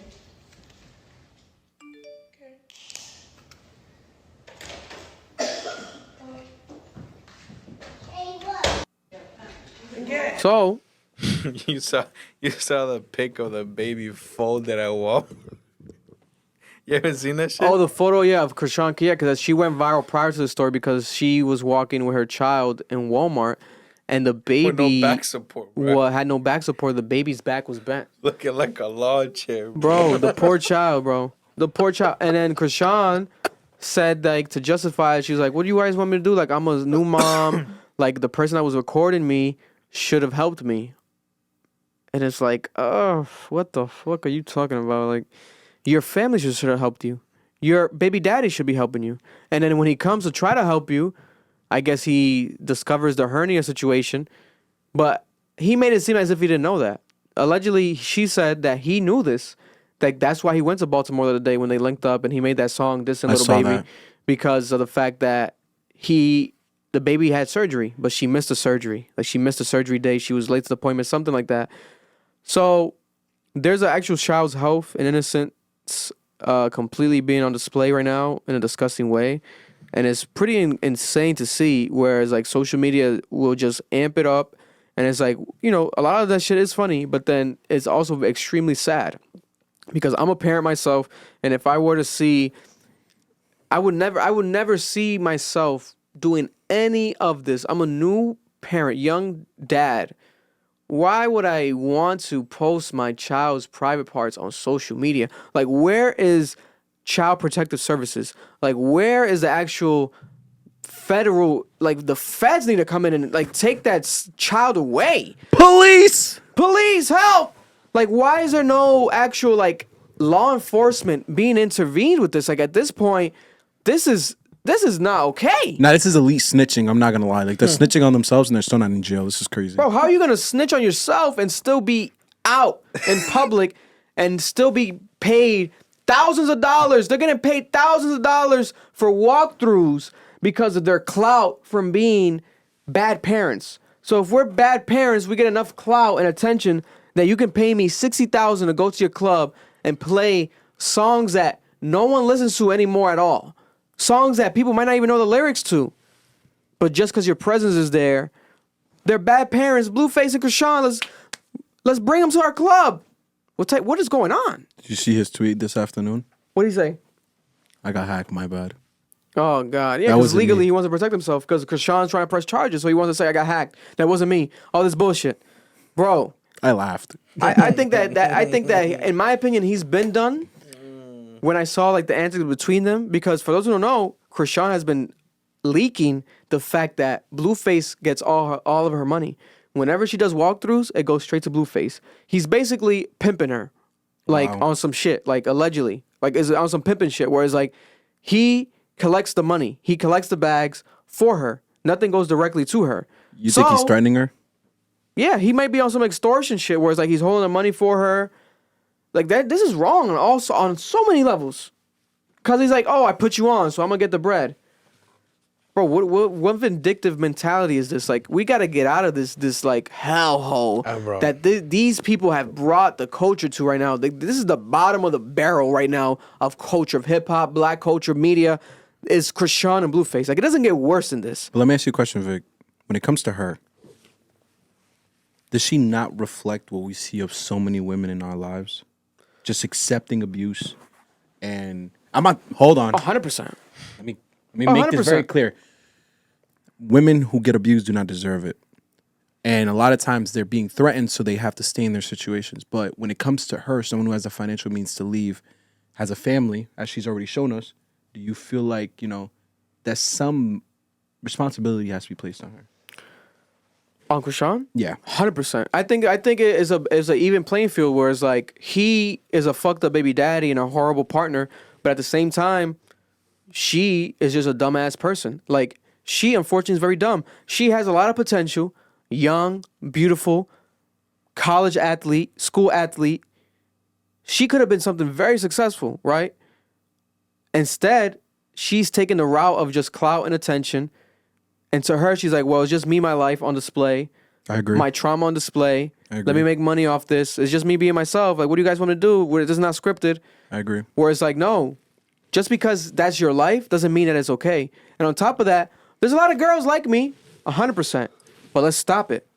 You're on display. You have the benefit of millions of dollars that a lot of these girls growing up in the hood do not have. Yes, they look like you. They act like you. They're in They similar relate to situations. you. They're like, oh, I see myself in Chrisean. But it's show like, them how that to shit get out has of to that fucking stop right there. situation. Yeah, like, oh, I see myself in Chrisean because Blueface is taking her money. It stops there. Okay, on some controlling man shit. But then it's like, you're relating to someone. Let's say you relate to someone because they got shot. Oh, he got shot, bro. I got shot too. That's just a crazy experience, traumatizing. But this person that got shot keeps getting shot. Now they're shooting. Now they keep doing like it's like repeating. Like there's no betterment. So what role model level or looking up to or relatability happens there? That's not an applaudable one. That's just a entertaining one. Like we love seeing car crashes. We pass by a car crash on the highway, the whole traffic jam. Everyone slows down to see. So people love seeing this like to everyone's demise, right? And then they get into one. Until you get into a car crash yourself or until you see someone die, it's like, hold up. What the fuck? This is serious. Like, oh, I should drive safe. Let me pay attention. Let me put my seatbelt on. That's what's happening with Chrisean. She's crashing out live in front of millions of people. Let me ask you a serious question. How does it end? How does it end? If it keeps going like this. I think what's going to happen within the next month, we're going to see Blueface in jail. I think he's going to be in jail, especially because that's child pornography, especially if the mother wants to actually make a case out of this. She can get custody rights if she wants. I think that's going to happen. Aside from that, if she doesn't get the proper help from her family where they can show sufficient, actual, good, healthy house home, she's not going to have the child either. I think and then at that point, you don't want that to happen, right? Because you don't want to have another child in the system, right? Because you see the stories there, but I think that's gonna be the end of the road right there. That's what's gonna happen, and we're gonna see her on live every day crying about how she doesn't have her child. My baby. I'm trying to fight back to get my baby. Bitch, you gotta get your life straight. You're not a good mother. Like what is this? And you also know that you're not a good mother, so you're just saying I'm a new mom. Whoever was filming me at Walmart should have fucking helped me. That's not how this works. Because you're a celebrity, we should just help you. How about you fucking plan and prep before you have a child, or if you don't want to have the child, get an abortion or wear condoms. Don't have a child. Don't get pregnant. But it's like we're making this shit like it's like she wants to justify it, and then people interview her, but don't call her out. They interview Blueface. They don't help her. They don't help him. They just let him let these niggas be high as fuck in these interviews. That's why these niggas are traumatized. I have two things. So firstly, for me, I think it ends with him possibly killing her because he seems very abusive, and the more she seems to trigger him, the worse he gets. Or the child dies, and somebody's going to jail for that. I also agree with you. I think we as a culture play a role in it, and I agreed with this when I saw what happened on Adam 22. And that's why I personally, and I say me personally, not Vic, not the podcast, I don't like Adam 22. I think he plays into the culture. Yeah. Of violence and destruction and self-destruction. The reason why I said that is because I know some people will be upset and they'll be like, "Oh, you don't like Adam 22? Oh my God!" No, it's fine. I agree to some extent because I've appreciated his business mindedness, etc. I've been invited on by his publicist in the past to LA, no jumper, etc. So I'm pretty sure he's probably aware who I am, but it doesn't mean like I'm not gonna hold him accountable. He's definitely done a lot of dumb shit, and I feel like he knows that. Whereas like he just doesn't give a fuck, and it's like, okay, you don't give a fuck, I give a fuck. Like, people have different moral ground. He seems to, like, lack a lot of morals where I have them. And it's like, okay, brother, you go down that road. And I think the culture takes a hit when you post Chrisean Rock fighting Blueface on set. Like, you can't do this to us because that's affecting the population. Because this is people's real lives. I know people who deal with domestic violence. I've dealt with domestic violence. I've seen it in my own household. Like, you just can't. You can't promote that shit and then expect there to be no repercussions on a general scale. Because you're right, people are looking at Chrisean and they probably saw that and were like, "Oh my God, my man talks to me just like that." Yeah. Or there's abusive niggas that are like, "Oh, I'd be just like that. I see where he's coming from." Like toxic love. You go on Twitter and these niggas is talking about it. So I just can't agree with people publicizing this shit anymore. You have to stop giving them attention. It's the same way I told people when Kanye was bugging. Stop acknowledging him. Yeah. We need to stop acknowledging people that are doing problematic things. You're giving them a platform and you're feeding into it and it's only working. It's making everyone else worse off. Yeah, and even if you are platforming them, because, I would give them an interview, but hold them accountable. have it in a situation where it's like maybe a therapist is present, like have a proper constructive conversation where it's like something could come from this rather than just like quick flyby, like, oh, nothing happened from here. There's just a quick promo run. Like, no, let's actually talk real deal. Like, what's going on? Like, you know, you guys are both extremely traumatized, right? Like, both of your parents are online. Your parents are celebrities because of the shit that they say to defend the bullshit that you guys do. That's how your parents are celebrities. Like, are you guys making your parents proud? Are you guys proud of your parents? Like, why are you making a mockery of your entire family? Like, what is the legacy you're gonna leave behind for this child? For like the entire future generations of the last names, the Rocks, whatever their last names. I'm not sure if it's a real last name, but like the entire generations of these families. Like, what are they gonna look back at 10 years from now? Proudly, nothing. So, yeah, this is disgusting. You know, I've really had enough with this. We'll move on to something more lighthearted. Travis Kelce has bagged Taylor Swift. Viral story of the maybe year. Travis Kelce, after inviting Taylor Swift to one of his actual... No. What happened was on his podcast, Travis Kelce said that he went to a Taylor Swift show and he tried to meet her, but she didn't want to meet him backstage. You know, but... he invited her to one of his games, and he was like, oh, I did it. Let's see what happens. Couple days later, now we have Travis Kelce with Taylor Swift. Literally. Taylor Swift was at the game with Travis Kelce's mother and Travis Kelce's family in a booth. What was it called? It was a booth? What were they called? It was like is it a booth? Yeah. So it's a box. A box. The box seats. An entire Kelce family box seats, right? So we have literally, listen to the stats, right? The breakdown between the 24 hours of Travis Kelce and Taylor Swift being public together at the Chiefs NFL game, right? And so many viral moments happened during this and between this, because you had a moment where Taylor Swift was literally cleaning up the actual bottles, the beer bottles. A billionaire woman cleaning up beer bottles. That's a queen. To impress, like it came off like she's trying to impress, like obviously the Kelce family, like she's a wholesome woman, cleaning up the trash after herself. She doesn't need to. She has probably people on staff. They have people on staff. I've been to baseball games and you could just leave the shit there. Like the people clean it up. That's the point of the fucking game that goes to these games, right? Bro, but she's a queen. But she's a queen. You know, she's a queen. She got straight back, but I'll still give her the ring. We have her and Kelce driving off in a drop top, right? Drop top after the game. We have her walking off with Kelce saying, talking like, oh, it was the best. It was the best. Like as if recapping, like he was asking her, how was it? How'd it go? Like, how was the game? Did you enjoy it? It's the best. It was the best, right? Driving off with him. Almost alluding to what? They're going home together? Like, what's going on here? Like, are you guys like... You gonna bang it out, bro. You gonna bang it out like in You public? saw that porn star mustache he got on? Oh, his stash is amazing. We have Travis Kelce gaining over 300,000 followers in 24 hours. We have his jersey sales going up 400%. What? He's now a top 5 selling jersey in the NFL. Huh? Taylor Swift's New Balances retailed and were selling prior to this game and her appearance publicly, the regular 550 red ones at $70. Now they've been seen being sold up to $300. This is the Taylor Swift effect. Now, is Taylor Swift bigger than Drake? Is Taylor Swift the biggest artist in the world right now? Her effect in the world, just hanging out with Travis Kelce. Obviously, we could say they're dating. But it's like Taylor Swift is your partner, and now she got Travis Kelce, who already had clout. Now he was a clout baby. Now he's a clout demon. You touch Taylor Swift, now you're a clout demon. This nigga's crazy. Right? And now they want to say also that he left his beautiful, famous model. I love her. Black, gorgeous. Call me.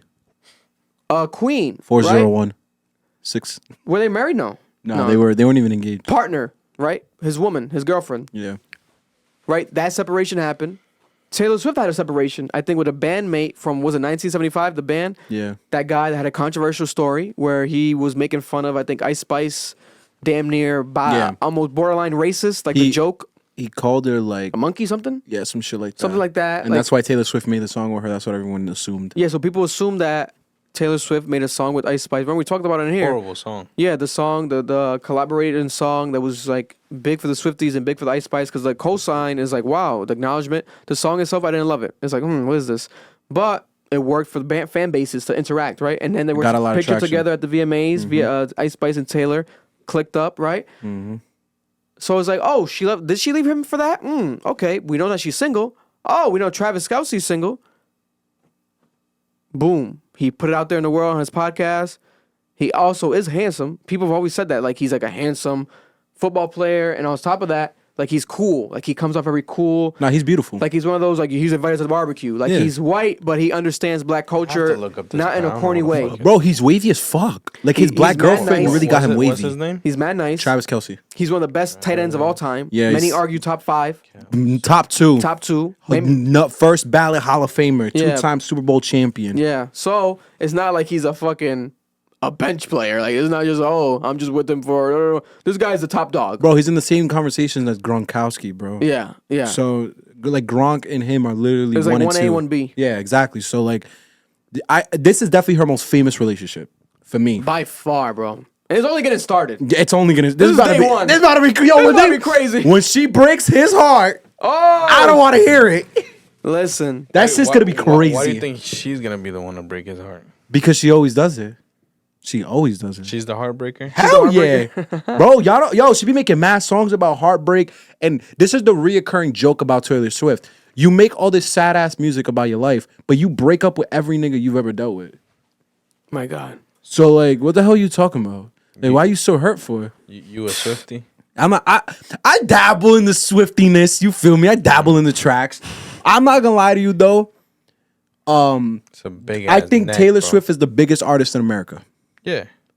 Now in the world, that's a little debatable because football is an American sport, and she's a very like white artist. I still think Bad Bunny's the biggest artist on the planet, but like Taylor Swift has a stronger effect than Drake does, in my opinion, because that's insane to shoot up his jersey sales to number 5. It's crazy.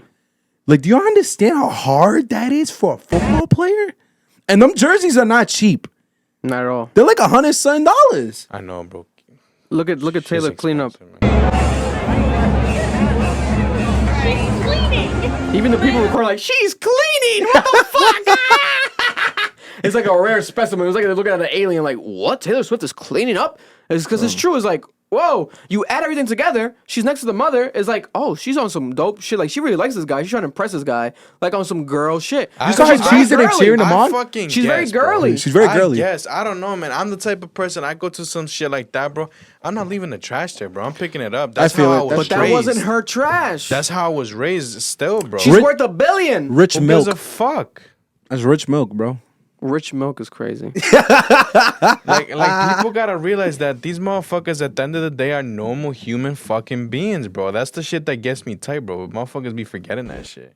Here's another moment. He looks crazy with the stash. Why though. did he look like He the looks like a lemonade porn cup, bro? Yeah, he looks like a porn star. Hey, How you doing? A wavy porn stuff. What brand is that? That's Kid Super. Yeah, I had a Kid feeling. Super out of Bro, New I'm York. telling you know what lemonade cup I'm talking about, right? Yeah, I know what you're talking He about. looks like that white with blue The one at lemonade the cup. the That one shit's from the crazy, trucks. bro. Yeah. He does. He looks like the lemonade. That's crazy. Man, listen. Yeah, so What car is This is that? the couple of the year. You know, this is the biggest story. Old American. The impressions and the numbers that they've made on social media have been insane. Taylor Swift effect is real. And people also just kind of like, I feel like it's like a positive where people are happy for both of them. It's just where people are calling out him leaving, especially Black Twitter. They're like calling him out for leaving the black girl for the white girl. And kind of rebranding himself. And rebranding himself. But it's like, man, to each their own. Love is love. And at the same time, bro, it's Taylor Swift. Like, we're talking about Taylor Swift, Rihanna, very popular women in culture. Whether she's known for her sex appeal or not, doesn't even matter. This is Taylor Swift. It's true. He might have been joking with that shit. And then it really happened? You think he's probably not in disbelief? Are you kidding me? He's probably like, fuck, I really got this girl. Like, this is amazing. And he gets to know her. She's probably mad cool. This is a major moment for white people. I think that's what's going on. This is a major moment for Shit white might people in become a America. holiday. This is a white American holiday. The day that Taylor Swift was with Travis Kelce at his game. Because this is like every white person relationship. You know, the jock quarterback, and then the kind of reserved but very open, white girl. Like, this is just what it is for American culture for these white people. This is great. I'm happy for them. Good for them. Bullshit. Congratulations. Here we have this pretty cool story. We saw Kai Cenat did a 24-hour live stream with Offset. Extremely entertaining. Kai Cenat's most watched live stream playback ever. Broke record numbers. Aside from that, it was his best one so far, I think. It was the funnest one, the most organic one. The energy between Offset and Kai Cenat was as if they were two young brothers hanging out at home. Sleepover vibes. Amazing. Organic, right? At the same time, it was marketing for Offset because he was wearing his new merch. He was promoting his new song, his single for his new album. But it came off still organically. Organic promotion, right? And a lot of people shout out Kai Cenat, etc., these artists, but a lot of times they don't really link up with him. They promise him something, they don't really do it. I think Drake still owes him a favor. They were supposed to do something with the kids together. They might happen tonight because they're in Atlanta together. It might make it happen. Nicki Minaj was supposed to go on Kai Cenat's stream. Still hasn't happened. They do these things, but Offset did it. Whether you are a fan of Offset or not, you can't deny the fact the legendary status of the Migos as a group. So you get any Migos involvement, the cosign is legendary. So we have him sending a message to Kai Cenat afterwards. Listen to this message that Offset sent to Kai Cenat. He texted him this. He said, "Really thankful for the time and fun, bro, with the whole gang. Love them niggas like they my brothers.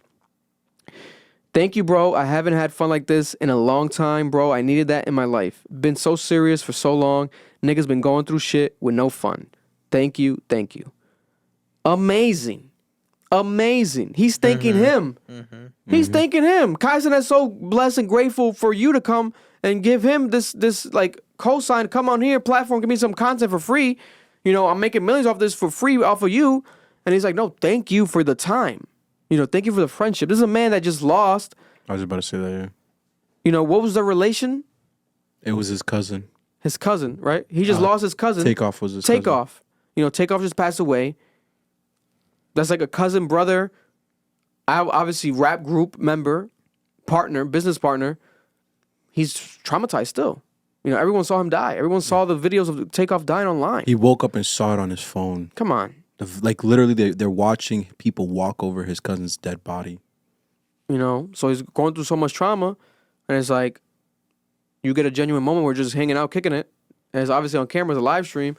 But it's organic. It's 24 hours, so you get literally spend a whole day with someone where you have to sleep with them, everything, eat with them, wake up with them. So it's a crazy experience, and I think that was pretty dope to see.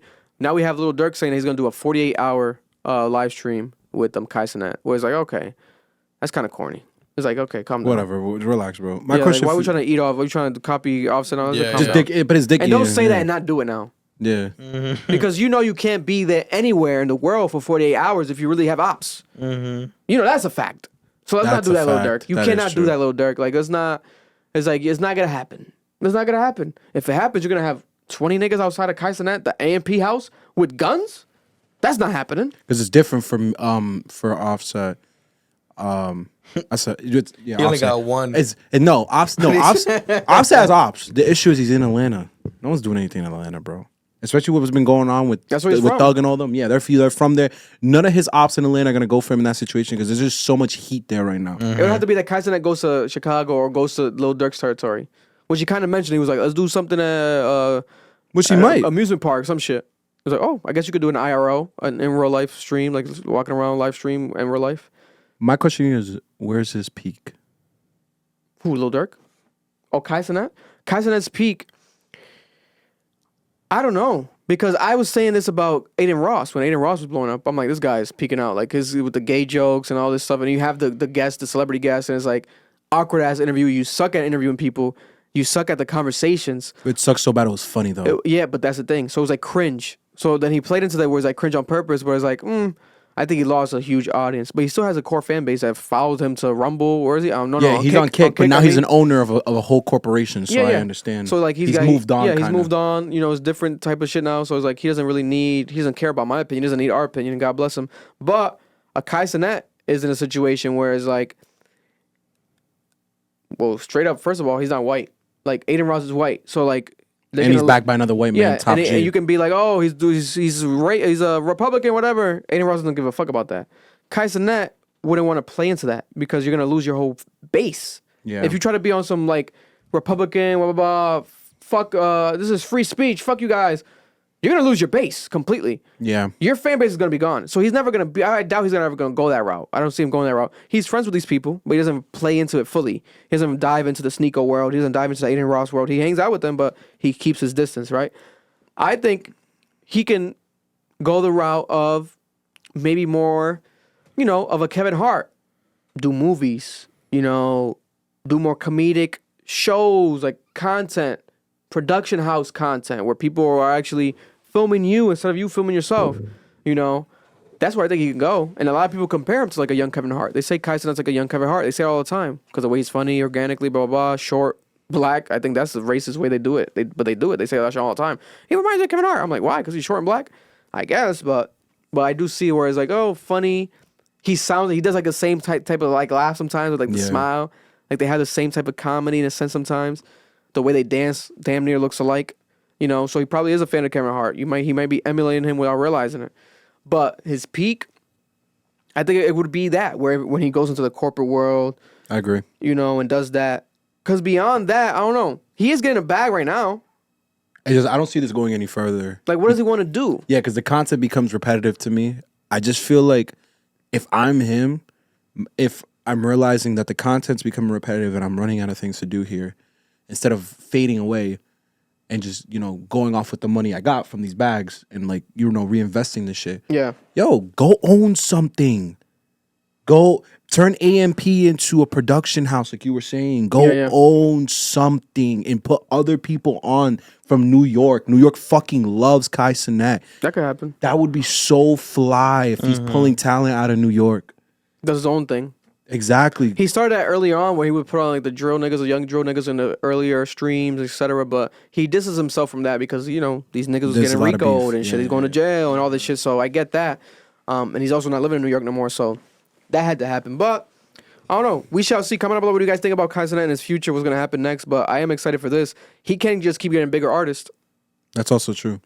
If Nicki does go on, if Drake does go on, like that would be huge. And that can still happen because they have no other reason not to, in a sense where it's like he's a good guy, and on top of that, he has all the clout right now when it comes to live streaming. To be honest, he can get the whatever fucking artist he wants, right? When it comes down to like big artists, but it's like if the chemistry ain't there, who gives a fuck?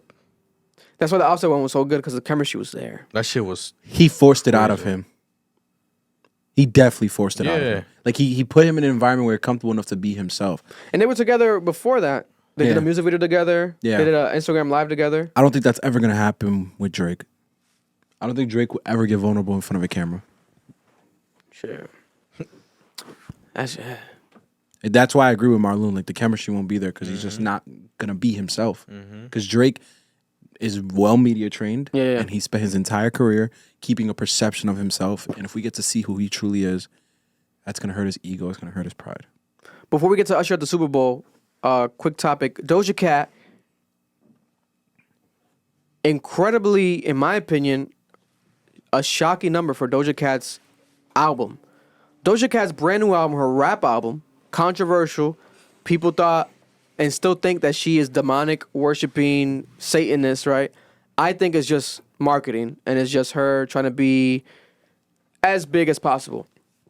Get as much attention as possible, right? And it works, but did it work effectively with sales? 55,000 copies first week. This is half of the amount of sales she made with her last album, Planet Her, that you said was 109? Yeah, it was 109,000. 109,000 first week.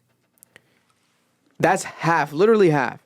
That's shocking to me because I thought that this was going to be a huge release. Remember, Drake was supposed to drop with her. People were like, oh, Drake and Doja, two big artists. This is huge, right? She had the #1 song in the country, Paint the Town Red.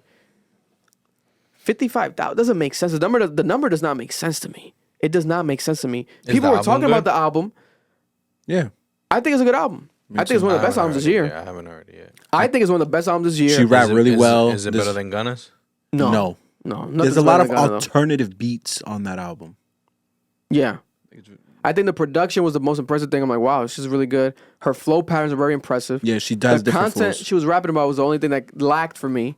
But other than that, I was like, this girl can really rap. She can really make shit rhyme. She's really going hard, and she shows her influences. Like some songs, she sounds like Joey Badass. Like Yo, yes, yes. I'm like, what the fuck? Hold on, I have to say the song. And then another song, she had like a Griselda vibe. Like she really has like these like actual, Life.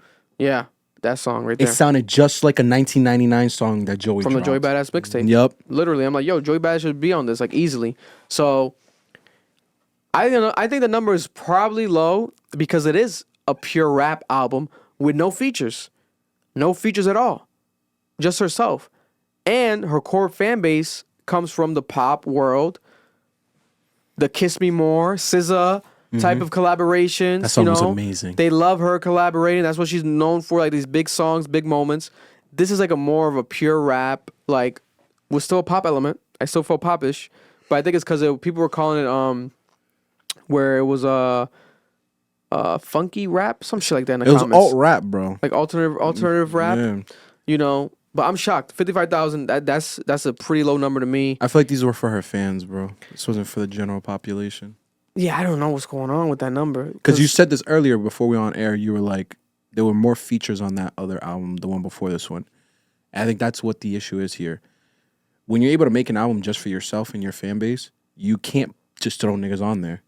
Yeah. They don't go with what's going on. Now, there's cases like the Joy Badass song you mentioned, but I feel like you're right. If she had put more features, she'd probably be at 100K right now. Yeah. So is it? I wonder what her response is going to be, if anything. Like, what's the label going to say? The thing is, they didn't put a she lot of money. say, this comes off more as like proving people, like I can rap. I told you I'm a rapper. I can rap. Agree. So like I ain't gonna get outshined by anyone on my own fucking album proving y'all that I can rap. Yeah. You know what I'm saying?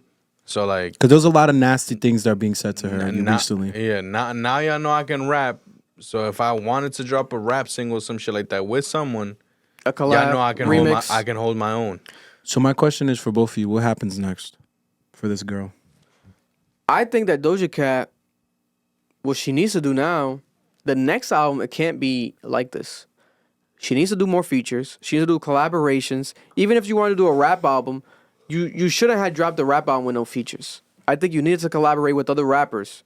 It would have made it stand out more. Get a Joey Badass. Get a Griselda. It doesn't have to be mainstream A-list rappers.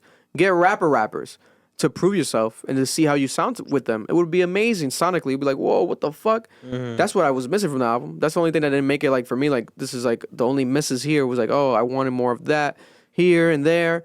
But overall, it was impressive. Whereas like the body of work when you listen to it from top to finish is like, oh, this is actually a pretty good whole full project. And on top of that, the production, like I keep saying, is really impressive. I'm like, wow, because it sounds like Alchemist, you know, these type of beats, but it's not them. I agree. It's not them. I don't know who these producers are, but it's not them. So whoever's fucking producing for her in house, they're fucking killing it. You know. Last topic of the day: Usher. Usher Raymond is officially the halftime performer for the 58th Super Bowl next year in Vegas. Officially happening. Different platforms, Joe Budden podcast, etc. A lot of people were kind of predicting that this could possibly happen one day. Taylor Swift turned down performing at the halftime show for next year. Who else turned it down? Bad Bunny, right? Bad Bunny. It was allegedly that Bad Bunny was going to do it. Bad Bunny was supposed to do it as well. Allegedly, he turned it down. Thank God. These are too. But now we have Usher saying that Jay-Z called him personally and told him it's time. And he's like, what are you talking about? He's like, oh, no, it's your time to shine. Halftime. We got to do the halftime show. Usher felt like... I feel like he should have done that shit earlier in his career. Usher? Yeah. Oh, I don't know. A lot of people... There was like a mixed review where like people were like, this is going to be amazing. I think that's going to be one of the best halftime shows of all time. I'm excited. I'm excited to. I would love Usher. But like, today's generation don't know who the fuck Usher is. But I hear that. You know what I'm but saying? I think the issue is this is a Super Bowl. A lot of the people who are watching the Super Bowl are in their 20s to 30s to 40s. They're Usher fans. You're not wrong. They were of age or a little bit younger when Confessions came out. So like they understand we about to get some heat on that stage, bro. You were my baby. Started when we were younger. You were my boo. My God. I'm about to go crazy. Imagine he doesn't He play will, it, bro. though. He will, bro. We Let feel it burn if you've been pain around your body. Won't you let it go? You better know I might have it's sex your during the body. halftime show. Yeah.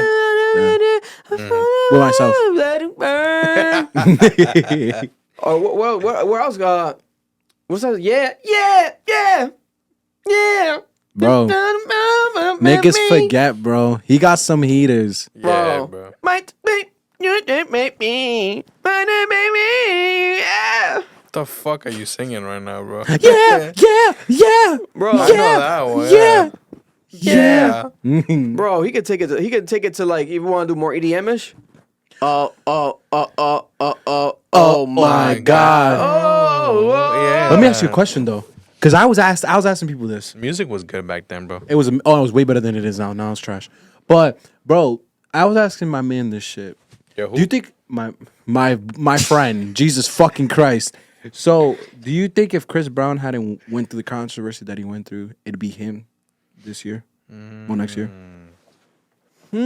Good point. Because like Marlon said, that's someone who relates to a closer audience of age. I can make the argument if Usher has a very successful halftime performance. It'll be I Chris can make the next. argument that he officially surpasses Chris Brown, in my opinion, when it comes to R&B legendary status. Okay. I can see Usher passing Chris that Brown. discussion. If this is an amazing, successful performance, because look at the Vegas shows, phenomenal. Yeah. And you can damn near argue that Usher has just- had like a flawless career. Like he doesn't have like any L's, like any like what is his biggest like controversy? What's like Usher controversy?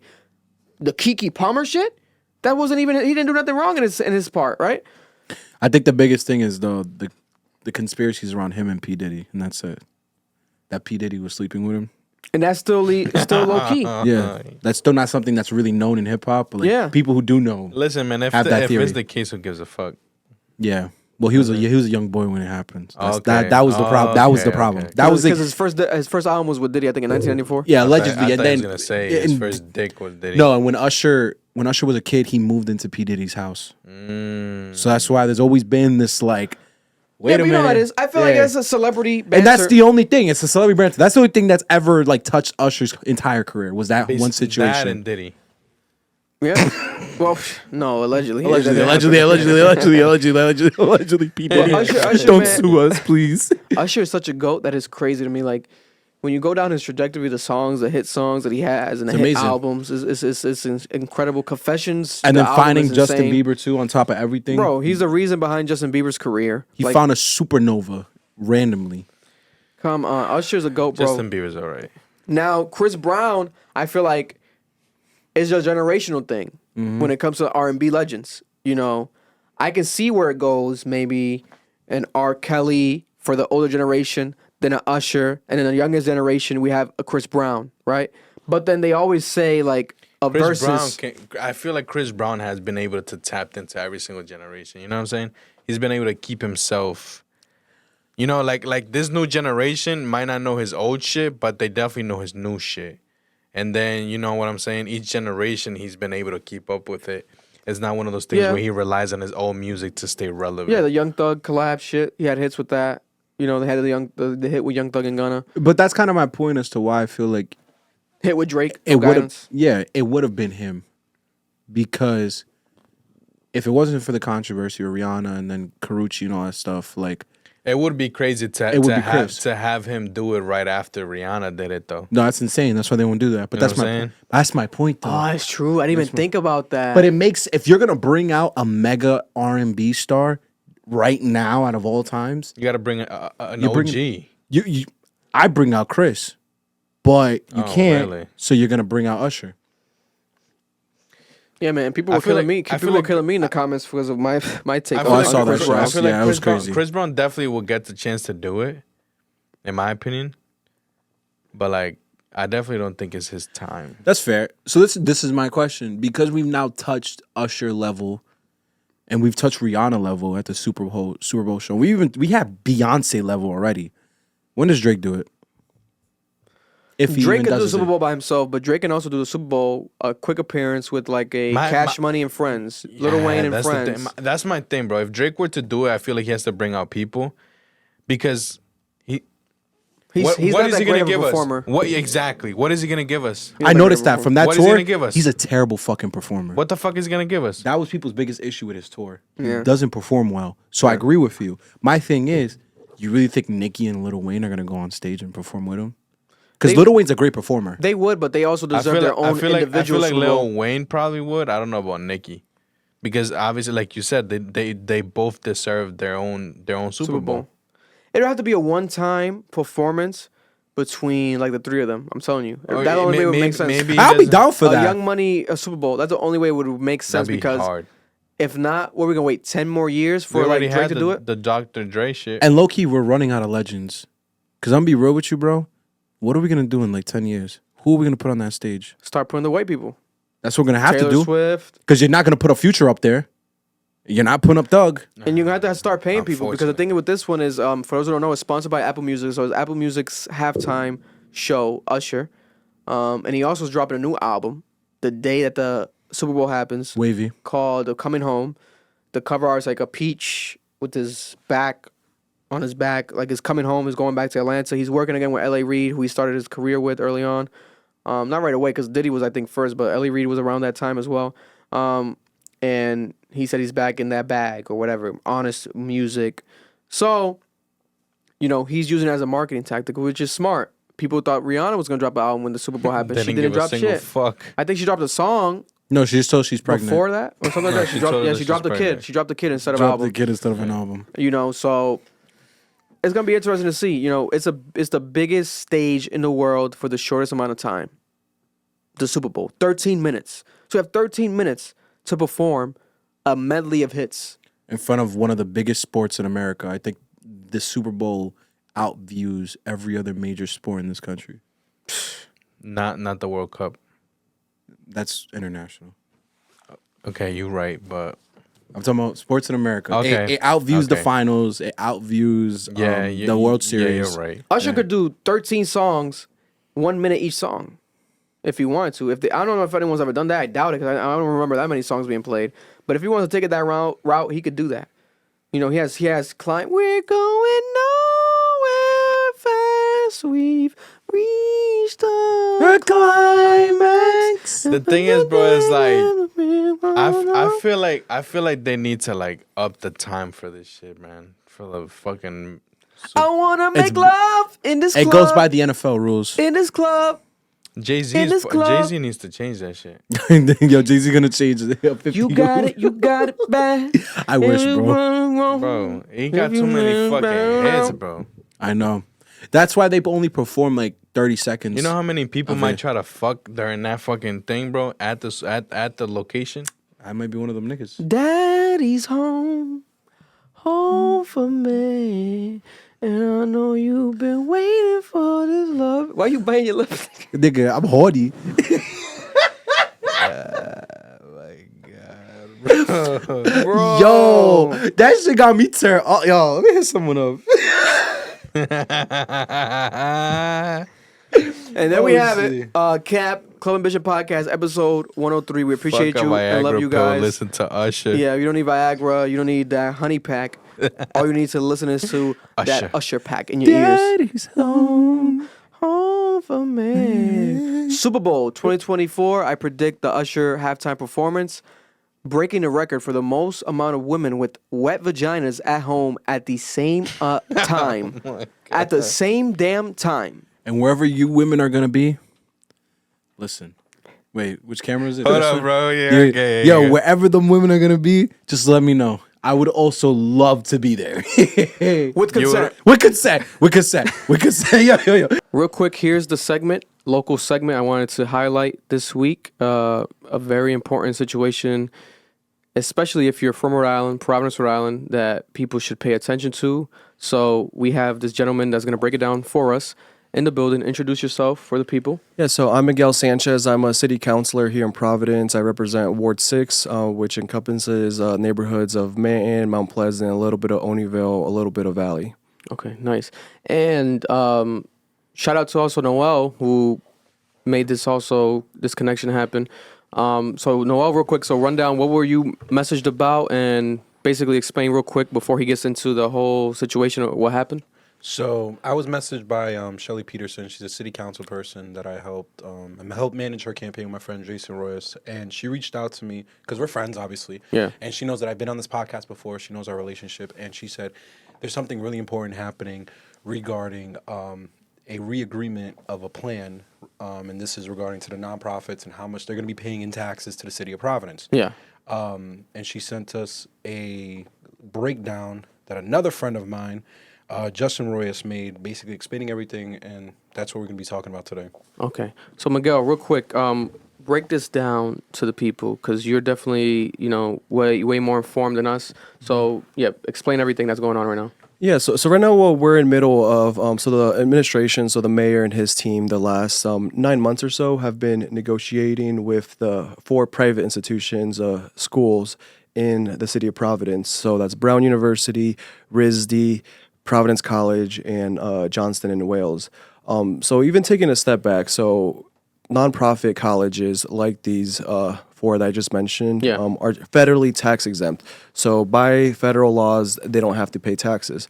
But where we see a big issue here in the city of Providence is that almost 40% of all property is tax exempt, whether it's these private schools, which those 4 alone have about 20% of them, of the 40%, and then some of the larger hospital systems, and then, of course, churches and some of the other local nonprofits. So right off the bat, the city starts in a pretty difficult place financially in terms of revenue generating.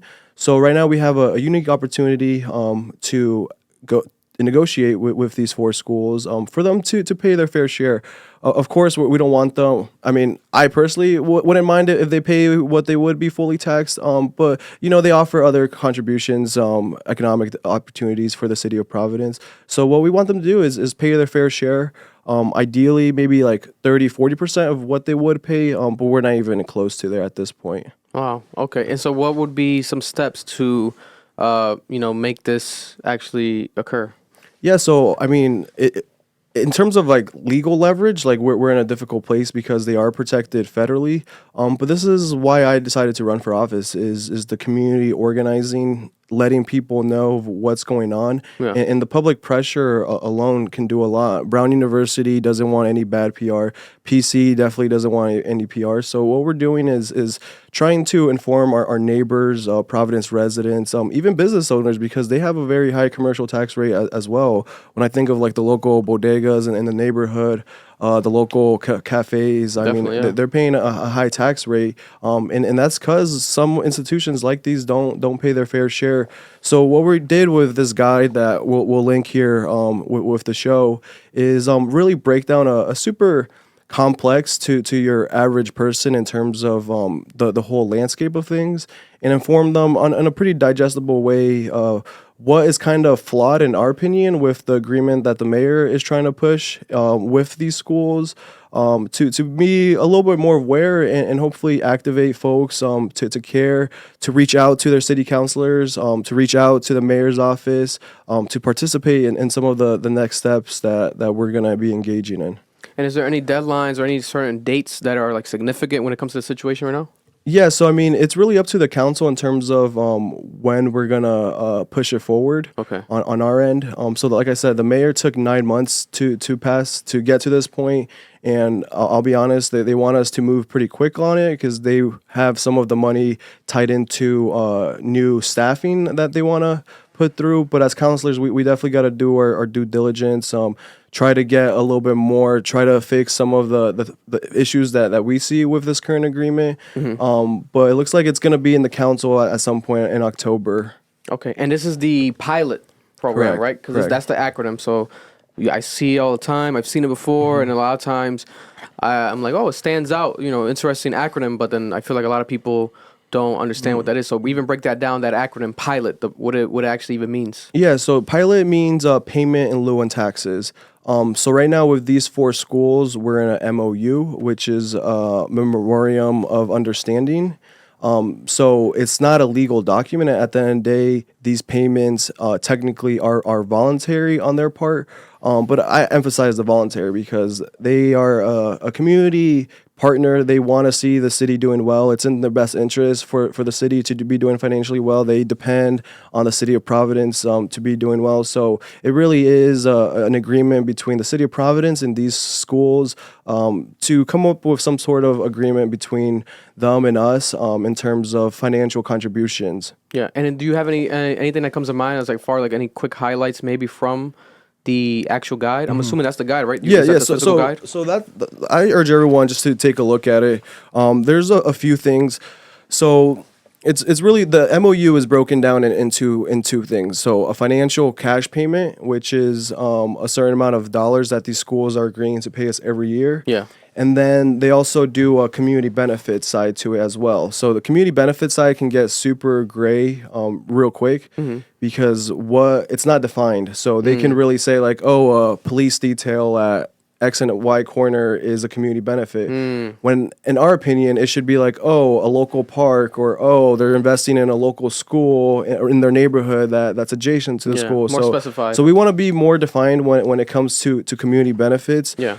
So just some of like the terms that we went over.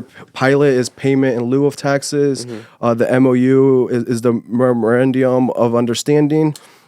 So those are like the main terms that we are explaining to people and trying to just make it more digestible to the common folk that's not super in the depth with these types of agreements. Like I'm not gonna lie, like as a younger city councilor, like this stuff was super confusing to me at first, trying to get it completely understandable and broken down. But we have good staff on the council, talking to neighbors about it. This is something that almost everyone wants to see. That it doesn't matter where you are on the political spectrum when it comes to taxes. Like we know that these 4 schools should be giving us a lot more than they have been and what they're agreeing to do. So like I said, so there's the cash payment side to it, and then there's the community benefit side.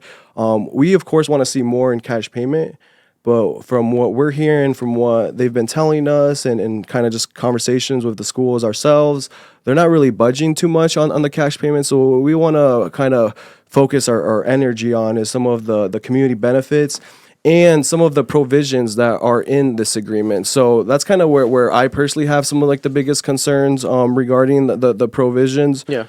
So for example, and there's like 6 or 7 things that we listed here in the guide that are pretty straightforward. So the first one where I honestly have some of the biggest concerns on are essentially pretty much a gag on political counselors right now, presently and future. So that's kind of like one of my biggest principles is like, what can I do now that helps the next generation? Because most politicians, they do what is in the best interest for them at that moment because they're worried about a re-election campaign. For me, I don't really care if I do something now and it's affecting me in a campaign down the road. Like my career in politics is very short.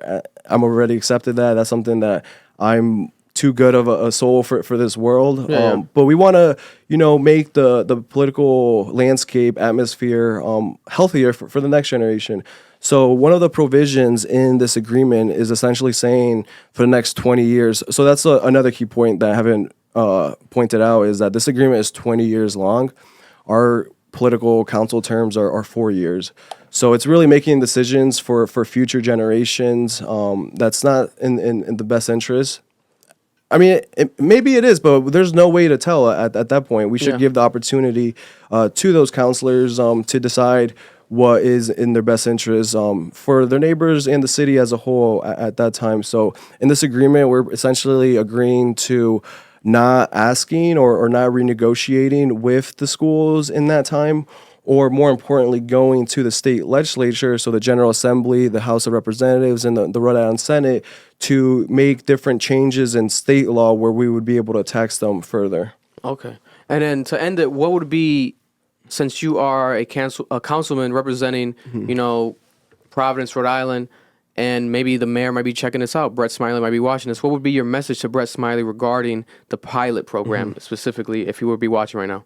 Yeah, so our biggest message right now is that we got to go back to the drawing board and renegotiate this deal, something that's a little bit more fair to the people of Providence, where we're not doing things that tie up future legislative bodies like councils.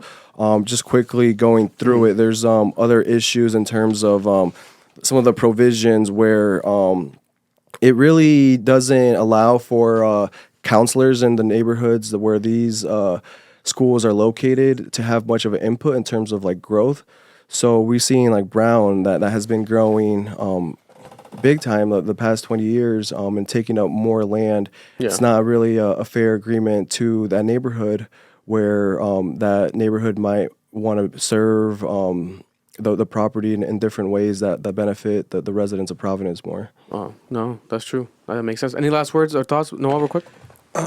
So I just want to talk about this situation because I feel very passionate about this topic because, you know, when I was doing field work for John Gonsalves on his campaign, I ran into Paxson. And the first thing I didn't know it was Paxson, though. Paxson is the president of Brown University. And I tell her, I say, hey, I'm here for John Gonsalves. He went to Brown. And I'm trying to sell my pitch to why she should vote for him. And I tell her, you know, we need to make sure that Brown University does more for this community and pays their fair share. And she immediately ended the conversation, gave me back the literature and said, have a good day. And that's the reality of the situation, is that institutions like Brown have bought up neighborhoods like Fox Point, have gentrified those neighborhoods and those communities. The Cape Verdean community can't live there anymore because they can't afford to, because Brown just kept buying up the land and racking up the prices. And it's not just them. Right now in Providence College, where Shelley is, Strive has been buying up land to house students, and whether they want to say they are or not, they are colluding with Providence College, and they're working to house those students in those Strive's apartments, and it's literally systematically pushing out the people of that community. And when I was knocking on doors for her, I could see that.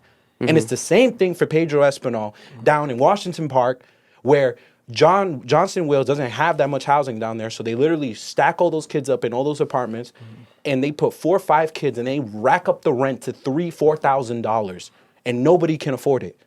So I'm watching my community get destroyed, and I'm watching people getting pushed out of their homes and not being able to even live. I know friends who are graduates from the University of Rhode Island, from universities throughout the country, and they can't afford to live in Providence. They have to live in other cities. This message and this question is for them. What can we do to fight back from these institutions that are more concerned with buying up the most expensive land in the city and doing whatever they want with it, and don't give a damn about the people who lived here and lived their entire lives here? Yeah, Miguel, that's a good idea. What can we do, like regular citizens, aside from obviously the councilman? You know, what can we do at all, if anything, right now? What do you think? Yes, I mean, that's a good point. I mean, not only are these like institutions growing and affecting the city's finances, they're affecting the quality of life, the affordability of the city. If they're not expanding their on-campus apartments, they start trickling into neighborhoods. Like, I don't even have a school. The closest school to me is Rhode Island College, and I still see Rhode Island College's kids taking up apartments. Yeah. Obviously are not from Providence. They have different income levels, and they're jacking up the price. So that's something that I tell everyone is to, one, be aware of what's going on, and two, create a space for you to advocate. You don't have to go to council meetings. You can make your voice, your concerns heard to these schools directly, to some of these students even directly, because that's the biggest, like, that's like kind of like the disconnection that we're seeing. I was in a room with a few counselors and a lot of the representation from these schools. One of my colleagues asked, this was like 30 minutes into the conversation, one of my colleagues asked, raise your hand if you live in Providence.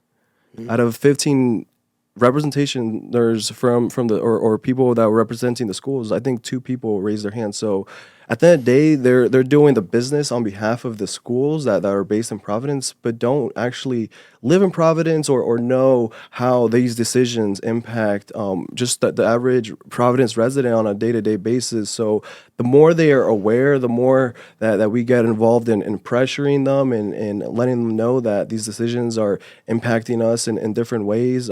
Hopefully that starts creating change in their mentality, or at the very least, we'll have them pause before they make that decision. Be like, if I'm going to make this decision best on behalf of the school, how is it going to impact the rest of the Providence residents that live here year round, that have grown up here, that were born here? So I mean, that's something that I try to tell everyone is like, you don't have to go to a city council meeting. Like, find your role. Like, obviously here we're on a podcast talking about it. Talk to your friends at your job that isn't super politically involved, and let them know, like, this affects everyone at the end of the day that lives and works in Providence.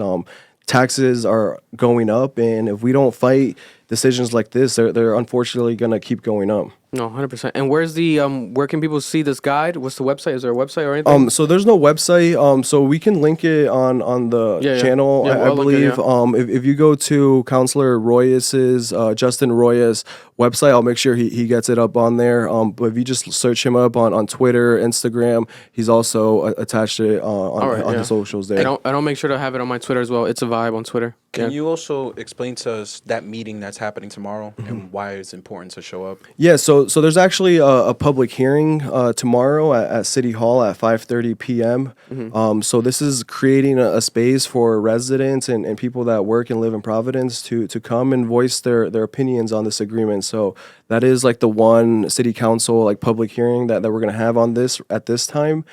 So definitely urge everyone that's available to go out there. If you can't make it, definitely just find out who your city councilor is. You can go on the city council website and insert your address, and their emails will pop up, and let them know at the very least some of your concerns and thoughts on this agreement. Most definitely. I probably won't be able to make it, but I definitely want to keep updated for any further ones, for sure. Any future actual meetings, especially if I know ahead of time, to definitely be there.